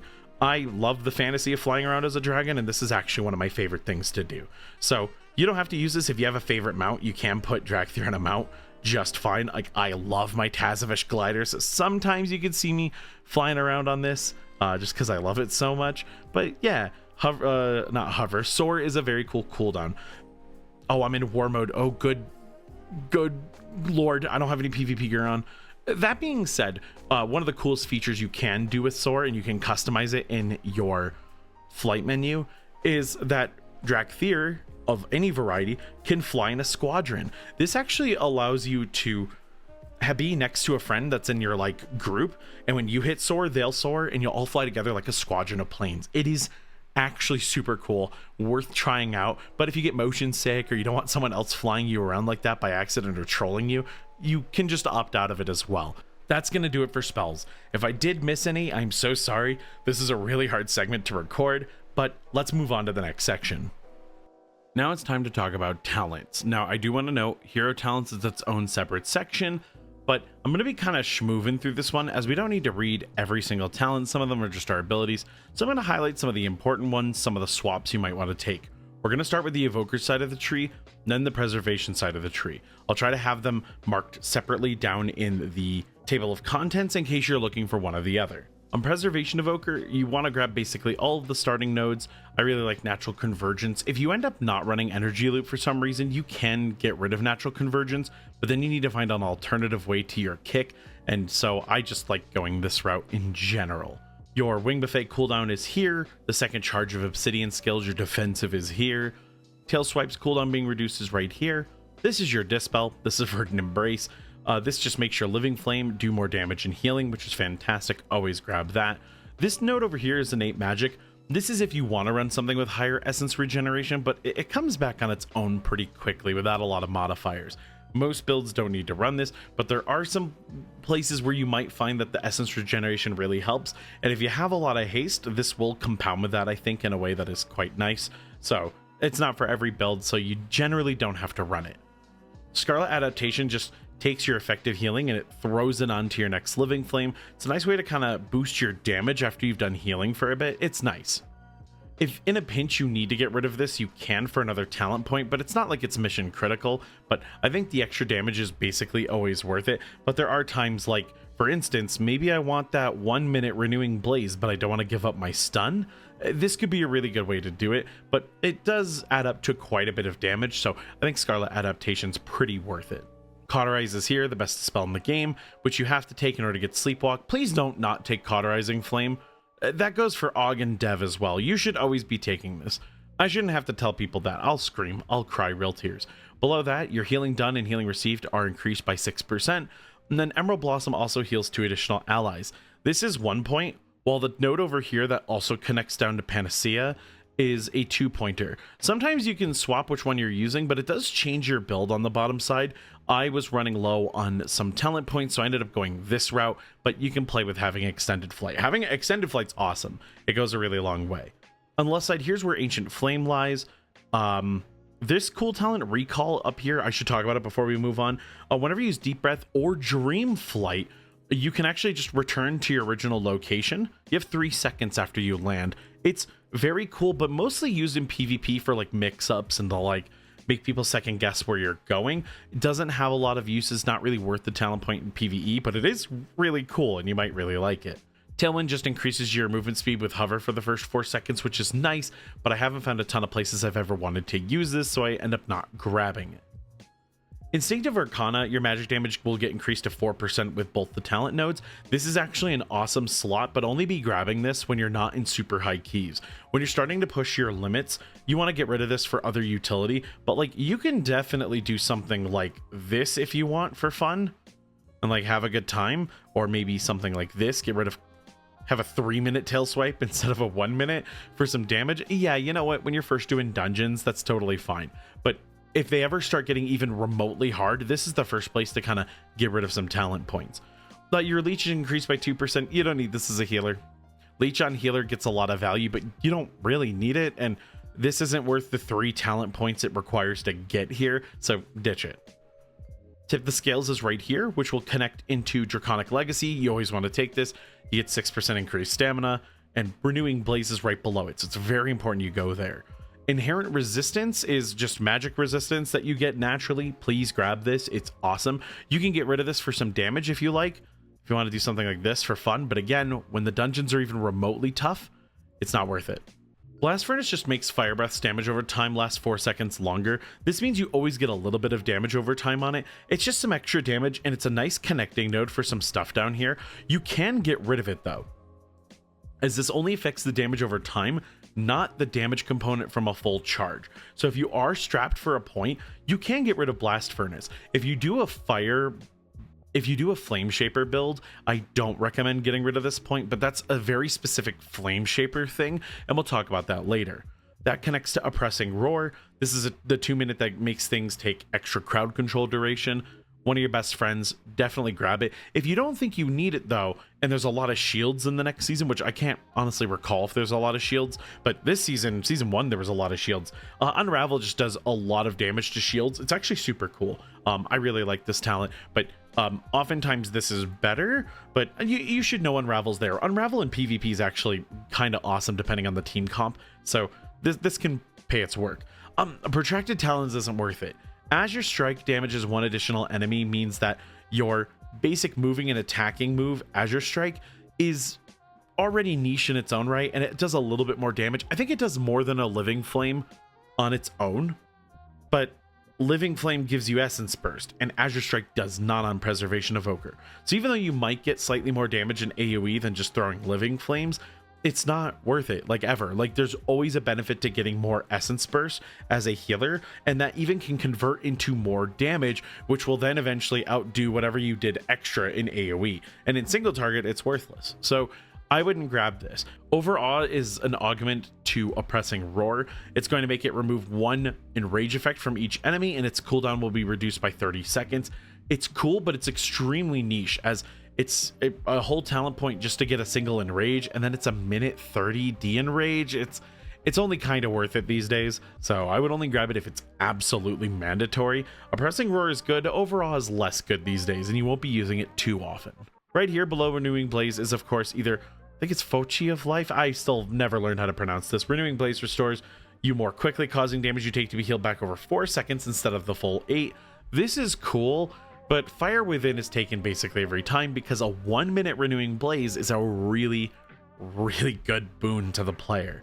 But I've seen this get used every once in a while, and it's fine, so you can go either way. But a lot of the time in dungeons, having a 1 minute defensive for yourself that also will help you with your mastery is a really big deal. Hover lasting longer, great talent, already kind of talked about that. Wing Buffet and Tail Swipe knock enemies further and daze them, reducing their movement speed by 70% for 4 seconds. It's I don't think I've ever used this outside of trying it at first. It's okay. Getting a little bit of a slow isn't bad, but your Azure Strike and your Disintegrate all do frost damage, which is going to slow them anyway, so it doesn't really matter. So this is kind of extremely niche. You won't be running this. Rescue and its talent Twin Guardian are right here for your external. You can roll without Twin Guardian if you don't think you need it in lower keys, but in higher keys it's 1 extra defensive or external defensive or both, and so therefore it gets a lot of value. On the green side of things, Panacea makes it so your Emerald Blossom and Verdant Embrace always heal you a little bit when you cast them. And below that, green spells restore 10% more health. What's not to love? You should always be grabbing this, and you have to grab Panacea to get there.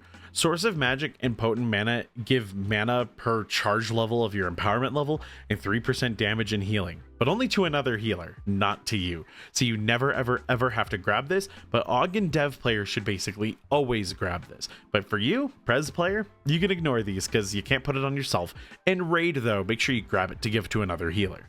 Okay, Aerial Masteries here, you get 1 more hover charge. This is kind of mandatory. You can get rid of it, but I don't recommend it. 2 charges of hover. And remember, hover can stack, so like this goes a really long way. Down below that we have leaping, or not down below, to the left we have Leaping Flames. This is where your Fire Breath will give you additional living flames after you charge it up, and the more you charge it up.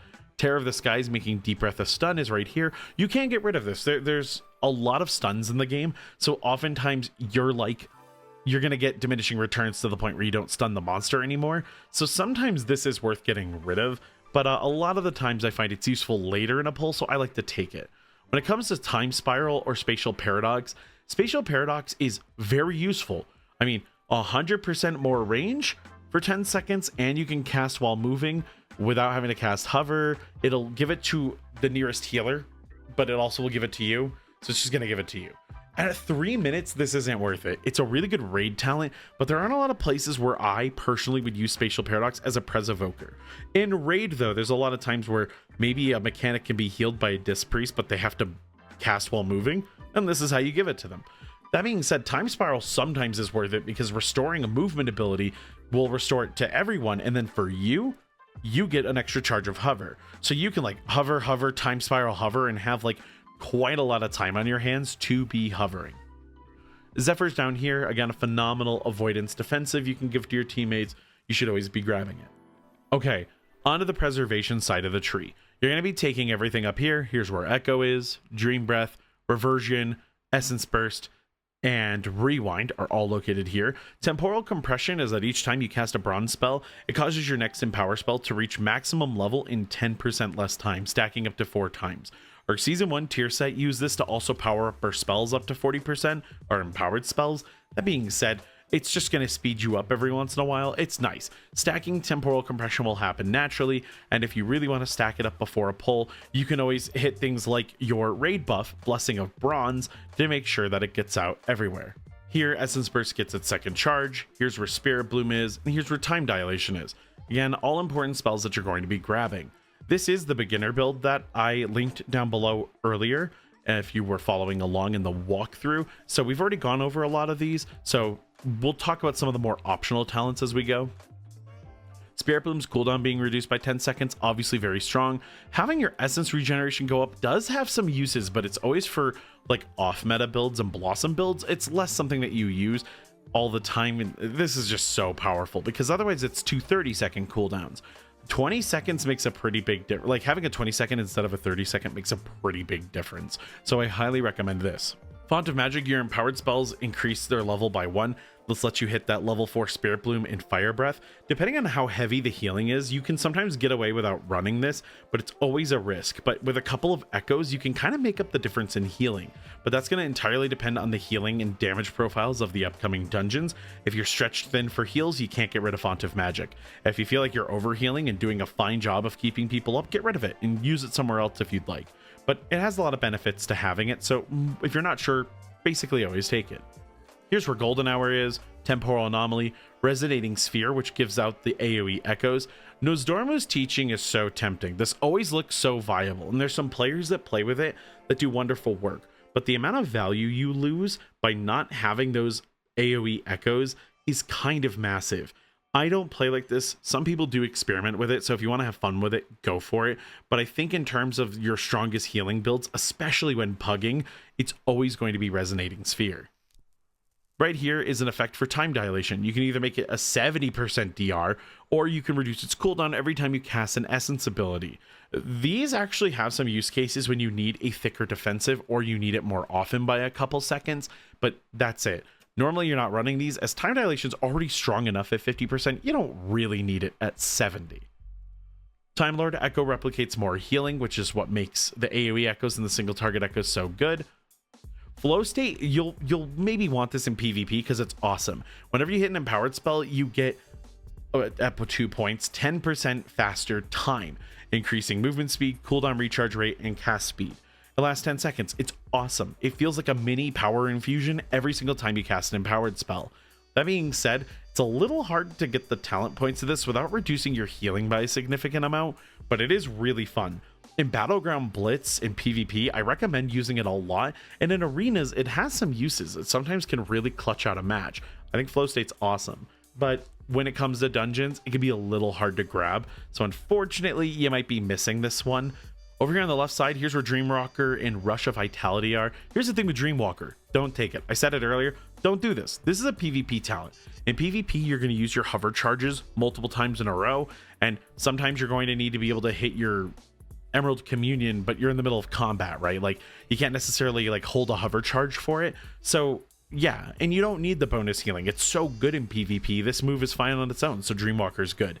You should never take it in PvE. You can just press hover. If that's too hard for you, I'm going to be the meanest I've ever been in one of these videos, but get over it. You will learn, slowly but surely. This will likely not kill you very often. This is 20% increased maximum health, and it lives afterwards. You become a tank. You become a god. Take Rush of Vitality. I swear, it's detention, I mean it.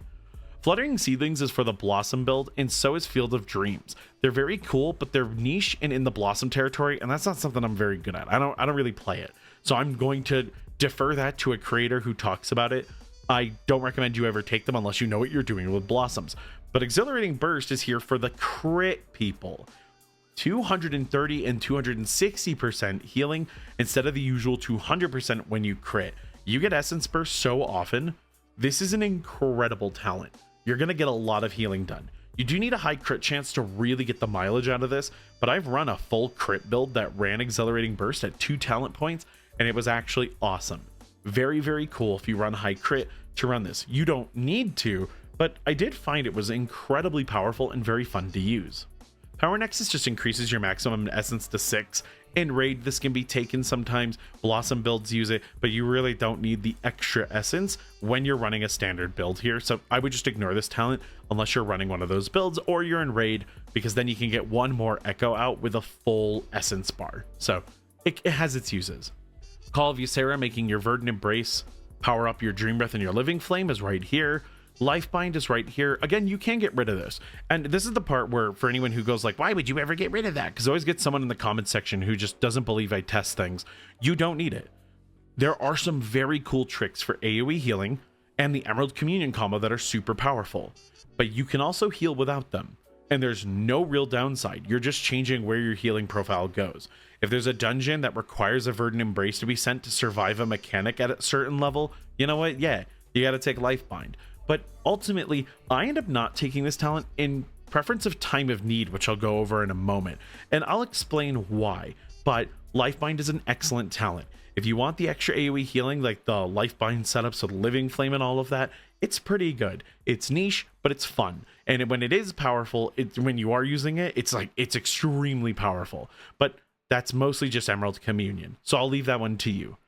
I do take Punctuality every time because Reversion having 2 charges is awesome, especially with Life Spark. So yeah, we take this. I'll talk about Energy Loop in a second. Time of Need. So when you or an ally fall below 30% health, a version from you from the future enters your timeline and heals them for a large amount. What they actually do is they Verdant Embrace and then they slam Living Flames and then they leave. It can only occur every 60 seconds. I actually have the cooldown displayed right here. You can just actually pull the passive here and get the cooldown. It's awesome. Time of Need is like, I say this whenever I'm talking about Holy Priest, background healing is busted. If you can ever get something healing for you in the background while you're doing something else, it's the strongest healing in the game. It does so much work for you. Now, unfortunately, you're not smart enough from the future to go and heal someone else when you've already topped off an ally, but this will save lives. I mean it. It is such an incredibly useful spell. So when it comes to pugging, I'm always a Time of Need believer. This more often than not gets the job done. If I need extra healing, there's other places for this talent to go. But I tend to keep it here because Time of Need has done more work for me than any of these other talents have ever done. Now, this one makes Rewind have 2 charges but be 50% reduced, or makes it a 3-minute. And these used to have uses when I felt like we didn't get as much healing, but now that we're pretty set for healing, I don't find I ever need these. Sometimes they're worth picking up if there's like a break point on a boss fight where it's going to be exactly 3 minutes and the last heal can be healed by a second rewind. It might be worth it, but it's more on the niche side. Might be doing this in raid a bit more, as a 6-minute fight isn't unheard of, so getting 2 3-minute cooldowns off might be exactly what the doctor ordered. Energy Loop. I said this in an earlier section. I'm going to repeat it in case anyone just came here and didn't watch the walkthrough part, which is fine. Not all of you are going to watch the walkthrough. Here's the thing. I play an aggressive style of play. I'll roll the clip right now of me regenerating my mana. Listen, Energy Loop is important to me. Getting all this mana back allows you to play aggressive. Aggressive in a way that lets you burn your mana bar, get a ton of heals out, prepare, make room for mistakes, and be able to fix things while doing efficient damage. I love Energy Loop. The amount of value you get out of this is huge. Some people don't play with it, and that's fine. They use their echoes and their essence burst super well, and they never really run out of mana and only have to drink every once in a while. And for some, that might seem appealing. But the aggressive damage and healing I do is always better than preservations I play with when I'm on other specs or I'm on other characters. And I've never seen a Pres Evoker do more damage than me when they're not running Energy Loop, not without it being a really low key. I honestly think the aggressive playstyle is one of the best, especially for Mythic Plus and especially for pugging. If you know what you're doing, feel free to get rid of Energy Loop. Like, if you know what you're doing, like, that's fine. One of the big things to all these talents is that realistically, you should know better when you're doing high-end content. I'm helping you learn, I'm teaching this, but realistically, you might be at the level of play where I'm suggesting something, but it's not relevant to you and your group. But as a pug player, Energy Loop and Time of Need here are 2 of the most important talents for helping get your way through a pug, and I don't leave home without them, and I just want to make sure that's fully explained. Because sometimes I get some unhinged comments and I need those players to know, I need those people to know that they don't know how to listen. Over here is Titan's Gift. This is a super fun 1-talent node you have to grab Lifebinder in order to get to, but Essence Burst increases the effectiveness of your next Essence ability. This works on Temporal Anomaly, by the way. So you get an Essence Burst, you do more Disintegrate damage, your Blossom heals more, where your Echo has a larger percentage of what it will heal, I think. Yes, that is how that one works. There's a silly echo interaction. It's not Titan's Gift. So you can have a more powerful echo, etc. But if you have an Essence Burst and you throw a Temporal Anomaly, yeah, it'll be a stronger Temporal Anomaly echo than normal, which is really cool and really niche. It's not often taken. You don't really have a way to get here too easily, but it is fun if you ever want to try it. Lifegiver's Flame for doing damage to healing from your Fire Breath is here. That's free damage and healing. We love that. Ouroboros is super fun if you run a more green heavy build. Powering up your Blossom by casting Echoes makes your Blossom go from a meh spell to like an actual banger of a spell. Ouroboros is awesome. And now that we're not popping Echoes with our Blossoms, it's even easier to use this. So I highly recommend Ouroboros. If you ever need just a little bit more healing, right, and you had to get rid of something, you could potentially go Ouroboros and power up, because Bountiful Bloom will heal 2 more allies. That's 5 targets. That means Ouroboros fully stacked up is going to do a bazillion more healing. Hey, you know what? Might be worthwhile. It doesn't make Blossom the best spell in the game, but you don't need a lot of the Blossom talents to get a lot of value out of Ouroboros. So I think it's sometimes worth it, but more on the niche side. Same with Spark of Insight. Consuming a full temporal compression granting you Essence Burst. Yeah, okay, cool. So if you get temporal compression to 4 stacks and you use it, you get an Essence Burst. But we're not really starved for Essence. Like, I don't really struggle with that. And so I don't think you need this at all. So I would avoid this unless you're doing raid, potentially with PvP. Sorry, not Mythic plus PvP. It might have a use, but realistically, I'm leaving it. I leave it at home when I go out. Down here is Renewing Breath. This makes your Dream Breath a flat 15 and then 30% stronger. You can like remove Time of Need for like 15% more Dream Breath healing, right? But it's a little hard to maneuver down here without getting rid of something like Grace Period or whatever. Maybe you get rid of Life Spark because you don't need it as much, but Dream Breath healing being increased by a flat 30% and Call of Ysera is pretty giga, but it's also only one spell. Do you need to power it up that much? Not all the time. If you ever run something where you don't run Call of Ysera for whatever reason, right now it's very easy to pick this up. But let's say you didn't run these two and you want to run something else. Okay, that's fine. But you can then run Renewing Breath to make up for some of that missing healing, and that works just fine. In the current era of this game, though, I don't know a single situation where I'd want to run without Call of Ysera. It is possible. There is some viability there, but unlike other seasons where I've been able to argue with people that you don't need Call of Ysera, right now it is so beneficial, you should just grab it every time. But if you want a little extra, 15% still goes a long way. So even at 1 talent point, it can be pretty useful. Life Force Mender makes your Living Flame and Fire Breath deal additional damage and healing equal to 2% of your maximum health. Now, this is awesome. This is actually way more powerful than it sounds, but it does a lot of work for you. So it makes the Living Flame spot healing much more manageable and viable, and of course that Fire Breath healing becomes significantly stronger. Take Life Force Mender. I recommend it every time, especially because Life Spark combines with it, and then that's an even more powerful Living Flame. But Life Spark is one of the better spot heals. Whenever you get those instant cast Living Flame charges, they're kind of godlike. So I always recommend that you go down here. I always recommend this. Timeless Magic is just reducing the mana of Reversion, Time Dilation, Echo, and Temporal Anomaly. They last 30% longer and they cost 30% less mana. There are ways to get away with this if you want to remove it, but then you lose access to Stasis and Grace Period. Some builds play around other cooldowns down here and that can be worthwhile, but it's a hard ask because then you really need to be careful with your mana, and then it's even harder for me to recommend getting rid of Energy Loop. But I like taking this because Stasis and Grace Period are amazing talent nodes. We already talked about Grace Period earlier. 10% or 20% with an Echo Reversion. Bonus healing 20%. Oh, that's crazy good. We love this talent. And Stasis, of course, is so good at helping you let your cooldowns like work for you and refund themselves by using Stasis to heal. It's awesome. I talk about that in the advanced section of the walkthrough. It's a 10 out of 10. Over here is Dreamflight, which is now more viable than ever before to be used in dungeons. It's a 2-minute that you essentially deep breath on your allies, but instead of doing damage, you heal them. It removes root effects, it's immune to crowd control effects and most movement effects and all of that stuff. It's actually a lot of healing. It doesn't seem like as much on the tooltip at first, but when you hit this on a group with some heal over times, it's actually stupid powerful. I'm actually considering some builds where I run Dreamflight in front of Stasis because, well, I think you can make it work.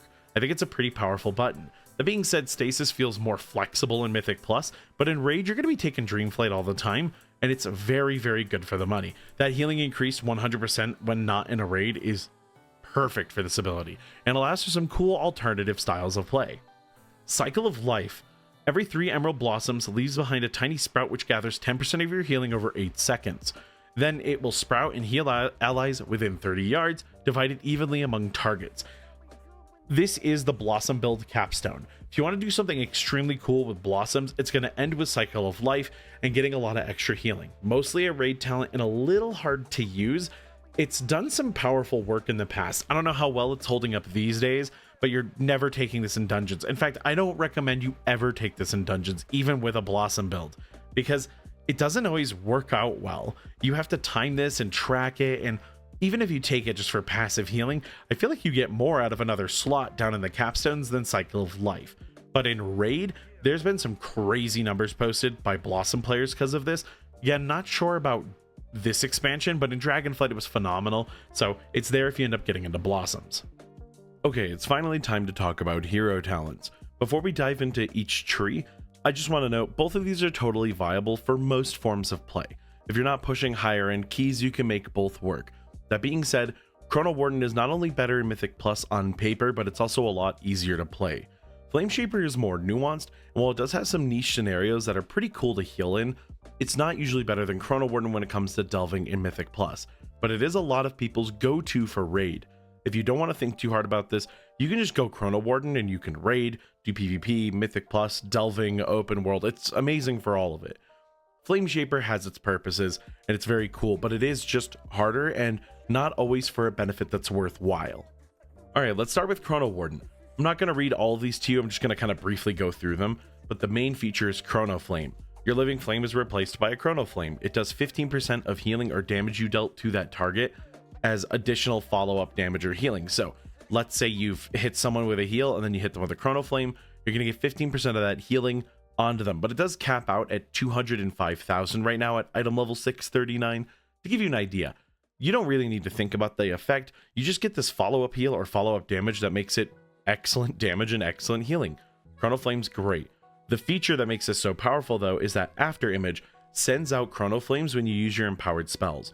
This does require you to hit a certain amount of targets and maybe hit a certain charge level, although I think it's just the amount of targets you hit, but you're going to send out 3 Chrono Flames. So if you Fire Breath a bunch of targets, up to 3 Chrono Flames will come out. If you Dream Breath a bunch of teammates, a bunch of Chrono Flames will come out and help heal them. It just means you get more for more, and all of them can roll Essence Burst. They all count as real living flames or real Chrono Flames. So this on its own is a really nice pairing, but we have even more to go over. Temporal Burst makes your Tip the Scales a real cooldown, increasing your haste, movement speed, and cooldown recovery rate by 30%, decreasing over 30 seconds. So for 20 seconds or so, you're going to be really powered up after hitting Tip the Scales, which is great. If you're a new player and you need an emergency cooldown, Tip the Scales not only will help you immediately heal with a burst of healing from, say, like your Spirit Bloom or your Dream Breath, but also let you send out spells really quickly afterwards, which will help with your 1.8 second cast time on your Living Flame or Chrono Flame. So this is an excellent talent. Spirit Bloom heals over time now, which is great. This is a lovely talent, and the more heal over time effects you have from your Spirit Bloom, the more haste you get, up to 9%. And this does work through Echo, so it's very easy to hit primacies like maximum 9%. It's a great talent. Another noteworthy talent is you get Warp. It's important to know how Warp works, but this is a real blink. After you hit hover, a short moment later, you'll teleport to your destination. If you use this mid-air, by the way, it'll do a forward dash. This does not have a blink component at all, I don't believe. I think that's just a dash with the animation. So your mid-air hover will still just be the standard dash. Your grounded version will be the Warp.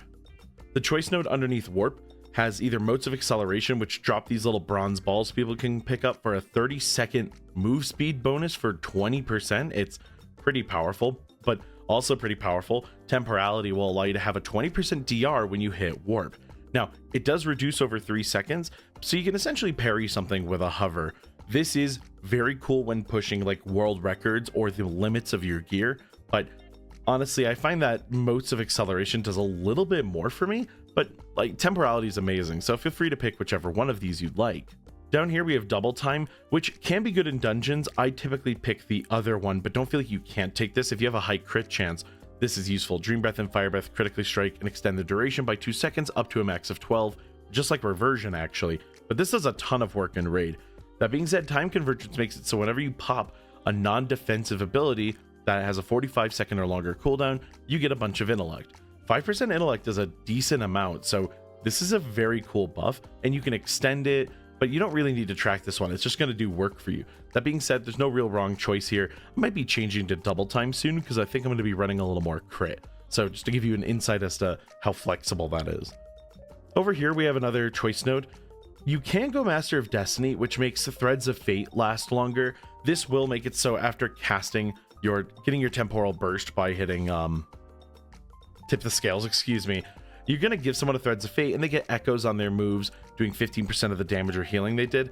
It's really weak. It doesn't really math out to being a ton of extra damage. You don't need to optimize this. But this second node, Instability Matrix, Each time you cast an empowered spell, Unstable Time Magic reduces its cooldown by up to 6 seconds. And it's a really powerful effect. I love the spell. See, this is a 30-second cooldown, and it cut down to 21 seconds after I was done casting. So that is a large amount of time plus the time it was on cooldown from me starting the charge. Because your cooldown technically starts as you're charging, and then the time gets reduced. But these cooldowns can be a problem, and so just getting up to 6 seconds reduced off of them can be a godsend when the going gets rough. The final note to talk about here is casting an echo has a 20% chance to make your next echo 100% more effective. Feel free to track this if you want to optimize it, but if you don't feel like dealing with it, this will just do extra healing sometimes when you echo, and it's great news. A lot of the times I like to put this one on myself just so that I get a larger healing benefit from, say, a heal over time to help proc my mastery more, but it's not the end of the world. Just a cool talent. Chronowarden is just flexible. It's easy to use. Jump in, play Preservation Evoker, and Chronowarden will reward you fully. The biggest thing that you can do to optimize is using your temporal burst, like your tip the scales, when you really need this extra like throughput value of having more haste and move speed and cooldown reduction, and things like modes of acceleration to help deal with the fight, or temporality to help like pseudo parry damage reduce something when you know it's coming. There's a lot of cool stuff here, and it's just all good news. You kind of can't play Chronowarden wrong. You're just playing Preservation wrong. Chronowarden's very easy to work with. All right, let's talk about Flameshaper. Flameshaper is going to be harder than Chronowarden, and especially in dungeons and delves, it doesn't really provide a massive advantage. In fact, Chronowarden's better in almost every scenario, but there are some cool tools here, and if you want to play with it, I want to enable you. So, Engulf is a big single target move that either does damage or healing, although you'll be using it to heal more often than not. Every periodic effect on the target is going to increase the efficiency of the spell. So let's say you had a double reversion and a dream breath on a target. That means baseline at item level 639, this is going to hit for over 1.5 million base. That makes it an incredibly effective single target heal, but it doesn't stop there.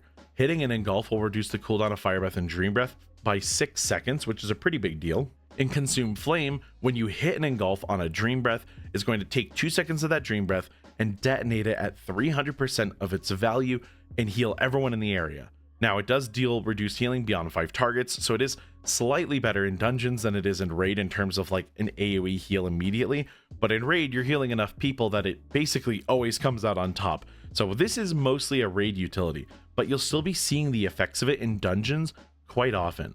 I want to note with this interaction, it doesn't work through echoes. You can engulf heal the whole party, so if everyone's got a reversion on them and there's a dream breath rolling and you want to hit an AoE engulf, be my guest, it'll do a ton of healing, but it only will consume flame on the original target. Combine this with talents like Expanded Lungs, increasing Fire Breath's damage over time, and Dream Breath's healing over time. There's a lot of very neat setups that you can do. And note that Fulminous Roar is going to make your Fire Breath and Dream Breath tick faster. They're going to do their job in 20% less time, effectively increasing their DPS and HPS by a significant amount. This allows you to do some cool setups, like you can say, hit a Verdant Embrace, get the Dream Breath out, hit a level 1 Fire Breath, and then because of the damage over time on Fire Breath, you're essentially getting an extra heal over time. Add that with like a reversion, and you're doing quite a lot of healing here. Then, of course, you can always engulf yourself and do AoE healing to everyone while also topping yourself off. There is a ton that can be done with this, but it's also a lot of moving parts. As one reminder, you're actually able to do something like AoE heal everyone with engulf, which does a ton. There's a lot of ways to play this and a lot of incorrect ways to do it, so you're definitely going to want to play around with Flameshaper to feel it out if you wish to choose this. Let's go through some of the other talents. Burning Adrenaline, Engulf quickens your pulse, reducing the cast time of your next spell by 30%, which stacks up to 2 times for the 2 charges you have on Engulf. This is just the talent that gives Engulf its extra charge and makes it even more powerful. Shapes of the Flame, or Shape of Flame, is more of a PvP thing, but I'm sure this has some use cases that could be pretty fun in PvE. But Tail Swipe and Wing Buffet scorch enemies and blind them with Ash, causing their next attack to miss within 4 seconds, which is pretty powerful. That being said, I recommend Trailblazer. Hover, Deep Breath, and Dream Flight travel 40% faster, and Hover travels 40% further. This is really funny. If you ever hit Deep Breath while you're using this, it's just, you go flying. It's very, very quick. Conduit of Flame, critical strike chance increased on targets by 15% if their health is above 50%, which is very useful. This works against enemies and allies, by the way, which is nice. A little bit of reverse execute for preservation. We love that. Living Flame has an extra chance to trigger an Essence Burst when it critically strikes. This means if you get a crit, it's just going to roll the dice one more time, which is very useful. And then one of the best defensives in the entire game, Life Cinders. When hitting Renewing Blaze also applies it to your target or Smart Heal to one injured nearby ally at 50% value. This is crazy good. This will straight up heal a tank through some nuts mechanics. Combine this with a time dilation, and you've kind of made your tank somewhat immortal. It's unbelievably powerful. In raids, sometimes Draconic Instincts can be the way to go. It's just going to give you some self-healing when you take damage. But I would never run this in dungeon because as a healer, there's so much value you can get out of Life Cinders. Now, once more, we are going to go into the raiding side of Flameshaper for just a little bit in a moment, but try not to overthink this. Flameshaper is fun and it has some cool tools. The AoE healing on it is really powerful, and you might find in dungeons there's some cool places to use it. But typically speaking, it's never more damage or healing than Chronowarden in a way that is meaningful. Chronowarden doesn't have to change its play at all in order to reap the benefits, where Flameshaper does have to change some things around to get full value. If you want to experiment though, Flameshaper is viable, so again, feel free to play it. But my recommendation for most people is to go Chronowarden for most activities outside of raiding, where Flameshaper is going to be a lot of people's go-to standards, but you can play Chronowarden in raid just fine. Alright, let's talk about raid healing a little bit. I am not like raiding is not my main content, so I'm not going to give you guys the keys to the castle, but I am going to let you know kind of how this works so you can put it together yourself. Some fundamentals. I do have a fundamental raiding guide from season 4 of Dragonflight, I think, that is still relevant to this day in terms of like the basics, and I'm going to show you the specific Flameshaper setup so that if you have to play Flameshaper in raid, you at least know what you're doing. So let's dive into it. Preservation Evoker works with smart healing. There's a lot of smart healing in the game. In fact, Discipline Priest Radiance or Chain Heal from Shaman, there's a lot of moves that will just find targets with low health and heal for you. It's actually a very useful feature, and it calculates really quickly too, so if a bunch of people are using smart heals at the same time, it does a good job of trying to find the correct targets outside of, say, like flight time or travel time for the move.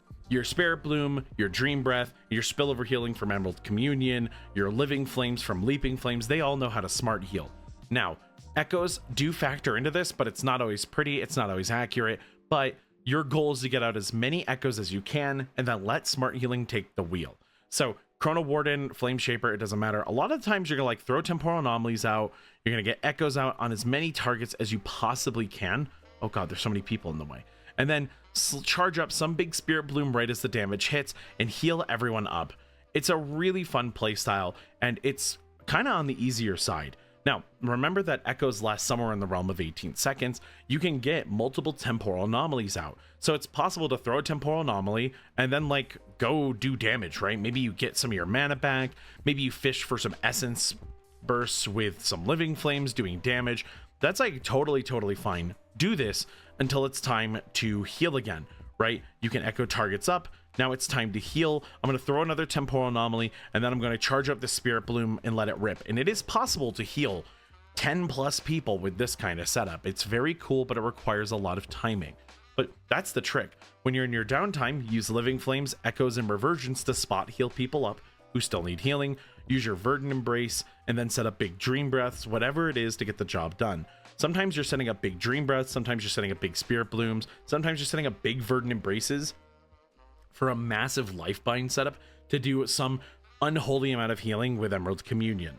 But there's also the Flameshaper setup. There's been a big change to this that'll make your life a little bit easier. But Dream Breath now has an effect where it'll always heal you. You always receive the full effect of your healing and mastery. This means that when you want to set up a gigantic Consume Flame, and this is the big sauce, this is the big thing you do on Preservation, start before the mechanic hits, right? You want to time this. I think 17 seconds, 16 seconds is a good window, but hit the Verdant Embrace on yourself, throw out the Temporal Anomaly, get all the heals out that you need to get. We'll target that player, we'll target this person, and I've hit this. Then, right, when it's time to throw another Temporal Anomaly, or it's time to finally heal, hit a Dream Breath, right? This is going to give everyone a Dream Breath, but you're going to get both your weaker Dream Breath and the powered up one from the Call of Ysera. then you are the perfect target to hit Engulf and heal up everyone. So you use yourself as the target for your Consume Flame because you will always receive the biggest version of that Dream Breath, making you the ideal target all the time. And that's how you do it. You want to basically, hey, the damage is hit. Do you have a Dream Breath out, right? Do you have a powerful Dream Breath on yourself? Okay, now hit Engulf and do the major healing. Everything else that you do with Chronowarden healing, you can do on Flameshaper, albeit some of your spells like your Spirit Bloom will do less healing than it would have on Chronowarden, but that's okay. These massive setups, even if you're lazy and you just want to like Verdant Embrace yourself, Dream Breath, and then hit Engulf, is a massive amount of healing when spilled out onto an entire crowd of 20 to 30 something players. Once again, I'm not like a main raider. I'm on a Mythic raiding team, but we're not like a Race to World first team or anything like that. So I don't really want to give you like a fully fledged raiding guide right now, as I kind of do things my own way and whatever works for my team, which is a good way to heal. But I figured this would be enough to get most of you into raid. A lot of what you do in Mythic Plus and in Delves is actually going to work just fine in raids. And I think that healing on Preservation and raid is actually pretty fun and not too hard compared to maybe other specs where Discipline Priest is definitely a little easier in Mythic Plus compared to its raiding counterpart. So hopefully that helps you out. When it comes to PvP, again, I'm not an expert, but I do have a lot of fun, and so I want to help get your foot in the door, but I do recommend finding a more top-level Preservation player to learn from for the details, as I'm probably going to get some stuff wrong, but I get enough right that I terrorize people in matches, and I think that's the important part. Preservation is a bit evil. Good damage, good mana recovery, and a very hard target to kill. You're good at kiting, you're good at running away, and with your excellent externals and your bazillion instant casts, you're really, really powerful and can do a lot. Unfortunately, though, if you're getting focused, you really have to focus on just yourself. You don't have a lot of ways to also focus on other people, and with your 40-second kick, you're not really stopping a whole lot of spell casts all the time, but you're also really good at juking, getting people to kick you when you're not casting, and getting your precognition once you have the gem. I really, really, really like Preservation and PvP. Like, I like PvP in this game, but I think Preservation might be my favorite. It is just so much fun to play. That being said, on the talent side, I'll link you my 2 pages for PvP Blitz and for Arenas down below. I really enjoy Battleground Blitz, more so than Solo Shuffle, but I still play both of them and I have a good time. I also do quite a bit of 2v2s as well. The big trick, though, if you're looking at my page, is that you don't run Temporal Anomaly or Resonating Sphere. You don't really need them in BG Blitz or in Shuffle. A lot of the times you can use your other talents to just do some smaller raid healing. You're a really good flag carrier, you're really good at spinning flags, you're really good at helping people win their fights, and if you're getting targeted, I think you might be the best healer at surviving very long periods of time. So if your team is fighting healer versus healer, trying to see which team can take out the healer, a lot of the times you'll win if you layer your defensives correctly. For PvP, you obviously want versatility as your main stat, and PvP gear as it's so damn strong. Make sure to get your precognition gem, as that's the most important thing to get. And if you want to fill out one substat more than the others, it's obviously versatility, but make sure you get some mastery. Critical Strike and Mastery are both really good, but Mastery you'll get the most benefit from, because when you're being targeted and being like taken out by 2 DPS that are just dogpiling you, here's the good news: you always receive the benefit of your Mastery. This makes you so damn powerful, so Mastery is the best stat to go in for. That being said, I'm not a big PvP master, but if it comes to PvP talents, the ones I recommend all the time are Obsidian Mantle, which makes it so that when you hit your defensive, you gain immunities to interrupt, silence, and pushback effects. Unburdened Flight will make you immune to movement speed reduction effects, perfect for flag carrying, perfect for running away. And then you got a flex node, and you can kind of flex a lot of these talents. I really like Dreamwalker's Embrace, which will tether you to an ally, speed you both up, put a line between you two, and do damage and slow enemies you put the tether between, which is a very fun way to play. Divide and Conquer will make your Deep Breath, will make these gigantic walls. It is an extremely cool talent if you've never seen it. Like, what's not to love about those? And then finally, you also have access to Scouring Flames. This is going to allow you to burn away beneficial effects per level of charge on your Fire Breath from all targets you hit. And this is crazy good against Restoration Druids. Now, one final thing to note is that they actually just changed Sleepwalk to always be a longer cast time, but it no longer has a cooldown. So that's no longer a talent you have to juggle. There are some really good ones here, like Time Stop and Chrono Loop, but they're going to require a little more work to use effectively. But hey, have fun with preservation in PvP. And if you're a PvE player and you're reading this, you're like, oh, maybe I'll do some PvP. I think I became a much better healer because I did PvP in BG Blitz and in Battlegrounds before. No, I'm serious. Arenas for sure and Battleground Blitz will make you a much better healer as you don't rely on Temporal Anomaly. This requires you to be a little more flexible with your combos, but also it lets you know just how far you can push your healing. I love present PvP. Hopefully my love for it and the gameplay footage has given you a reason to go and try it out yourself, but hey, wanted to make sure I covered this in the video. When it comes to positioning, I have an entire video on positioning and combos. I'm going to defer you there if you want to deep dive this topic, as there's a lot of things you can do to make positioning easier. But here's the short version. You want your Temporal Anomaly to travel through as many targets as possible. Let's say my ranged player is here, and my melee is all on the back side of this dummy. If I throw a Temporal Anomaly like this, I'm going to hit everyone in the party. That's great, right? That's fantastic. But what if I'm somewhere like this, and this teammate is right next to me? Well, if they're close enough, my things like Dream Breath and Temporal Anomaly will actually hit them because the hitboxes are huge, and there's even a little bit of a hitbox on your butt. Let's say there's an enemy, or an ally, excuse me, they're an opponent in this situation who's really far away out of our range. This isn't a good example, but let's say that like I'm mostly fighting over here and this player's just nowhere near me. Well, just echo them. You can usually see them on your frames and just throw an echo on them. That's usually all they need. Sometimes you might want to stand wide. This position's actually really good because notice my Dream Breath is hitting all the targets I needed to, the people on the dummy and the people out in the distance. Standing off to the side and using Dream Breath is kind of a way to gauge where you should stand. I think it's a pretty good deal. But if anyone's giving you a hard time about not positioning near you, they're running off into Narnia, please let them know that they should move in, tell them to come closer. Maybe they don't know how preservation works. Please be especially kind if somebody doesn't know, inform them. But that being said, if anyone's being a diva about it, especially in higher keys, let them die. That's a failure on them, not a failure on you. Now, I do normally see preservation players struggle with positioning, so try your hardest to see if you can fix the problem. I've seen a lot of people give up that people aren't positioning for them, and they could have just moved a few feet, turned a little bit, and hit everyone. So make sure you're doing everything you can. But if somebody's being a genuine brat about it, you let them die. If they don't know, always try to be kind, and I always err on the side of kindness. I try to tell people, hey, move in please, etc., but that is quite literally a skill issue in higher keys for other people. If other people don't want to position to help the healer, and remember, you're not the only one with positional problems. There are positional problems on all of the healers. That people being in Turbo Narnia is going to cause issues, so don't take it too personally. This is the hardest part of preservation, but a lot of the issues, and I mean it, can all be solved by you as a player.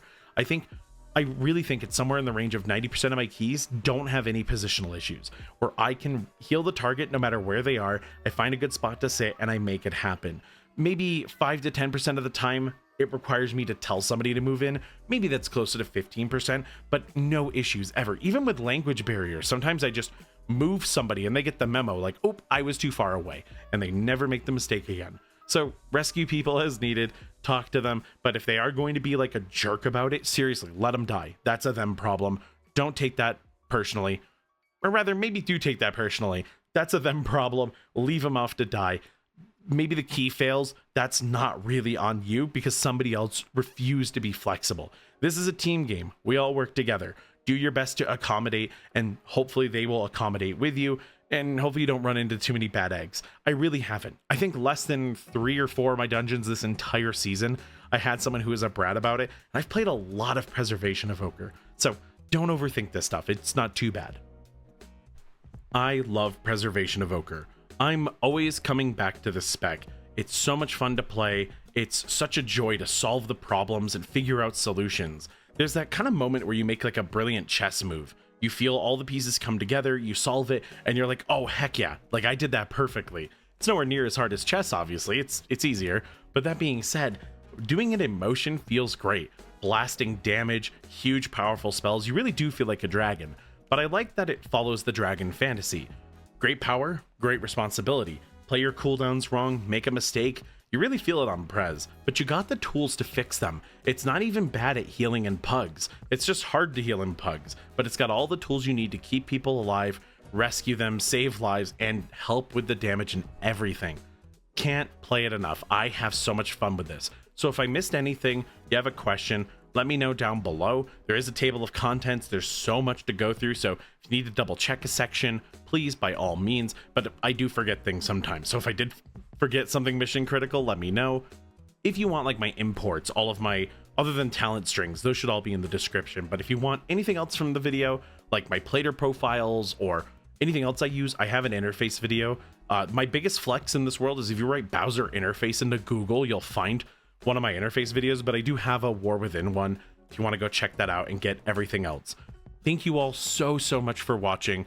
Please subscribe if you got to this point. It would mean a ton to me. But also, this is a section I have to record because I always get some weirdo comments and I have to have this. But if you came into this video and decided to comment something like, I love Evoker, but I don't want to be a dragon, or the dragons are ugly, you're ugly. Why'd you come to the dragon? My name's Bowser Aurelian. I got 2 scalies for a name. Do you think I care? Nah, you're ugly. Be a dragon, be beautiful, loser. Okay, that's it. Thank you all so much for watching, and I will see you all soon.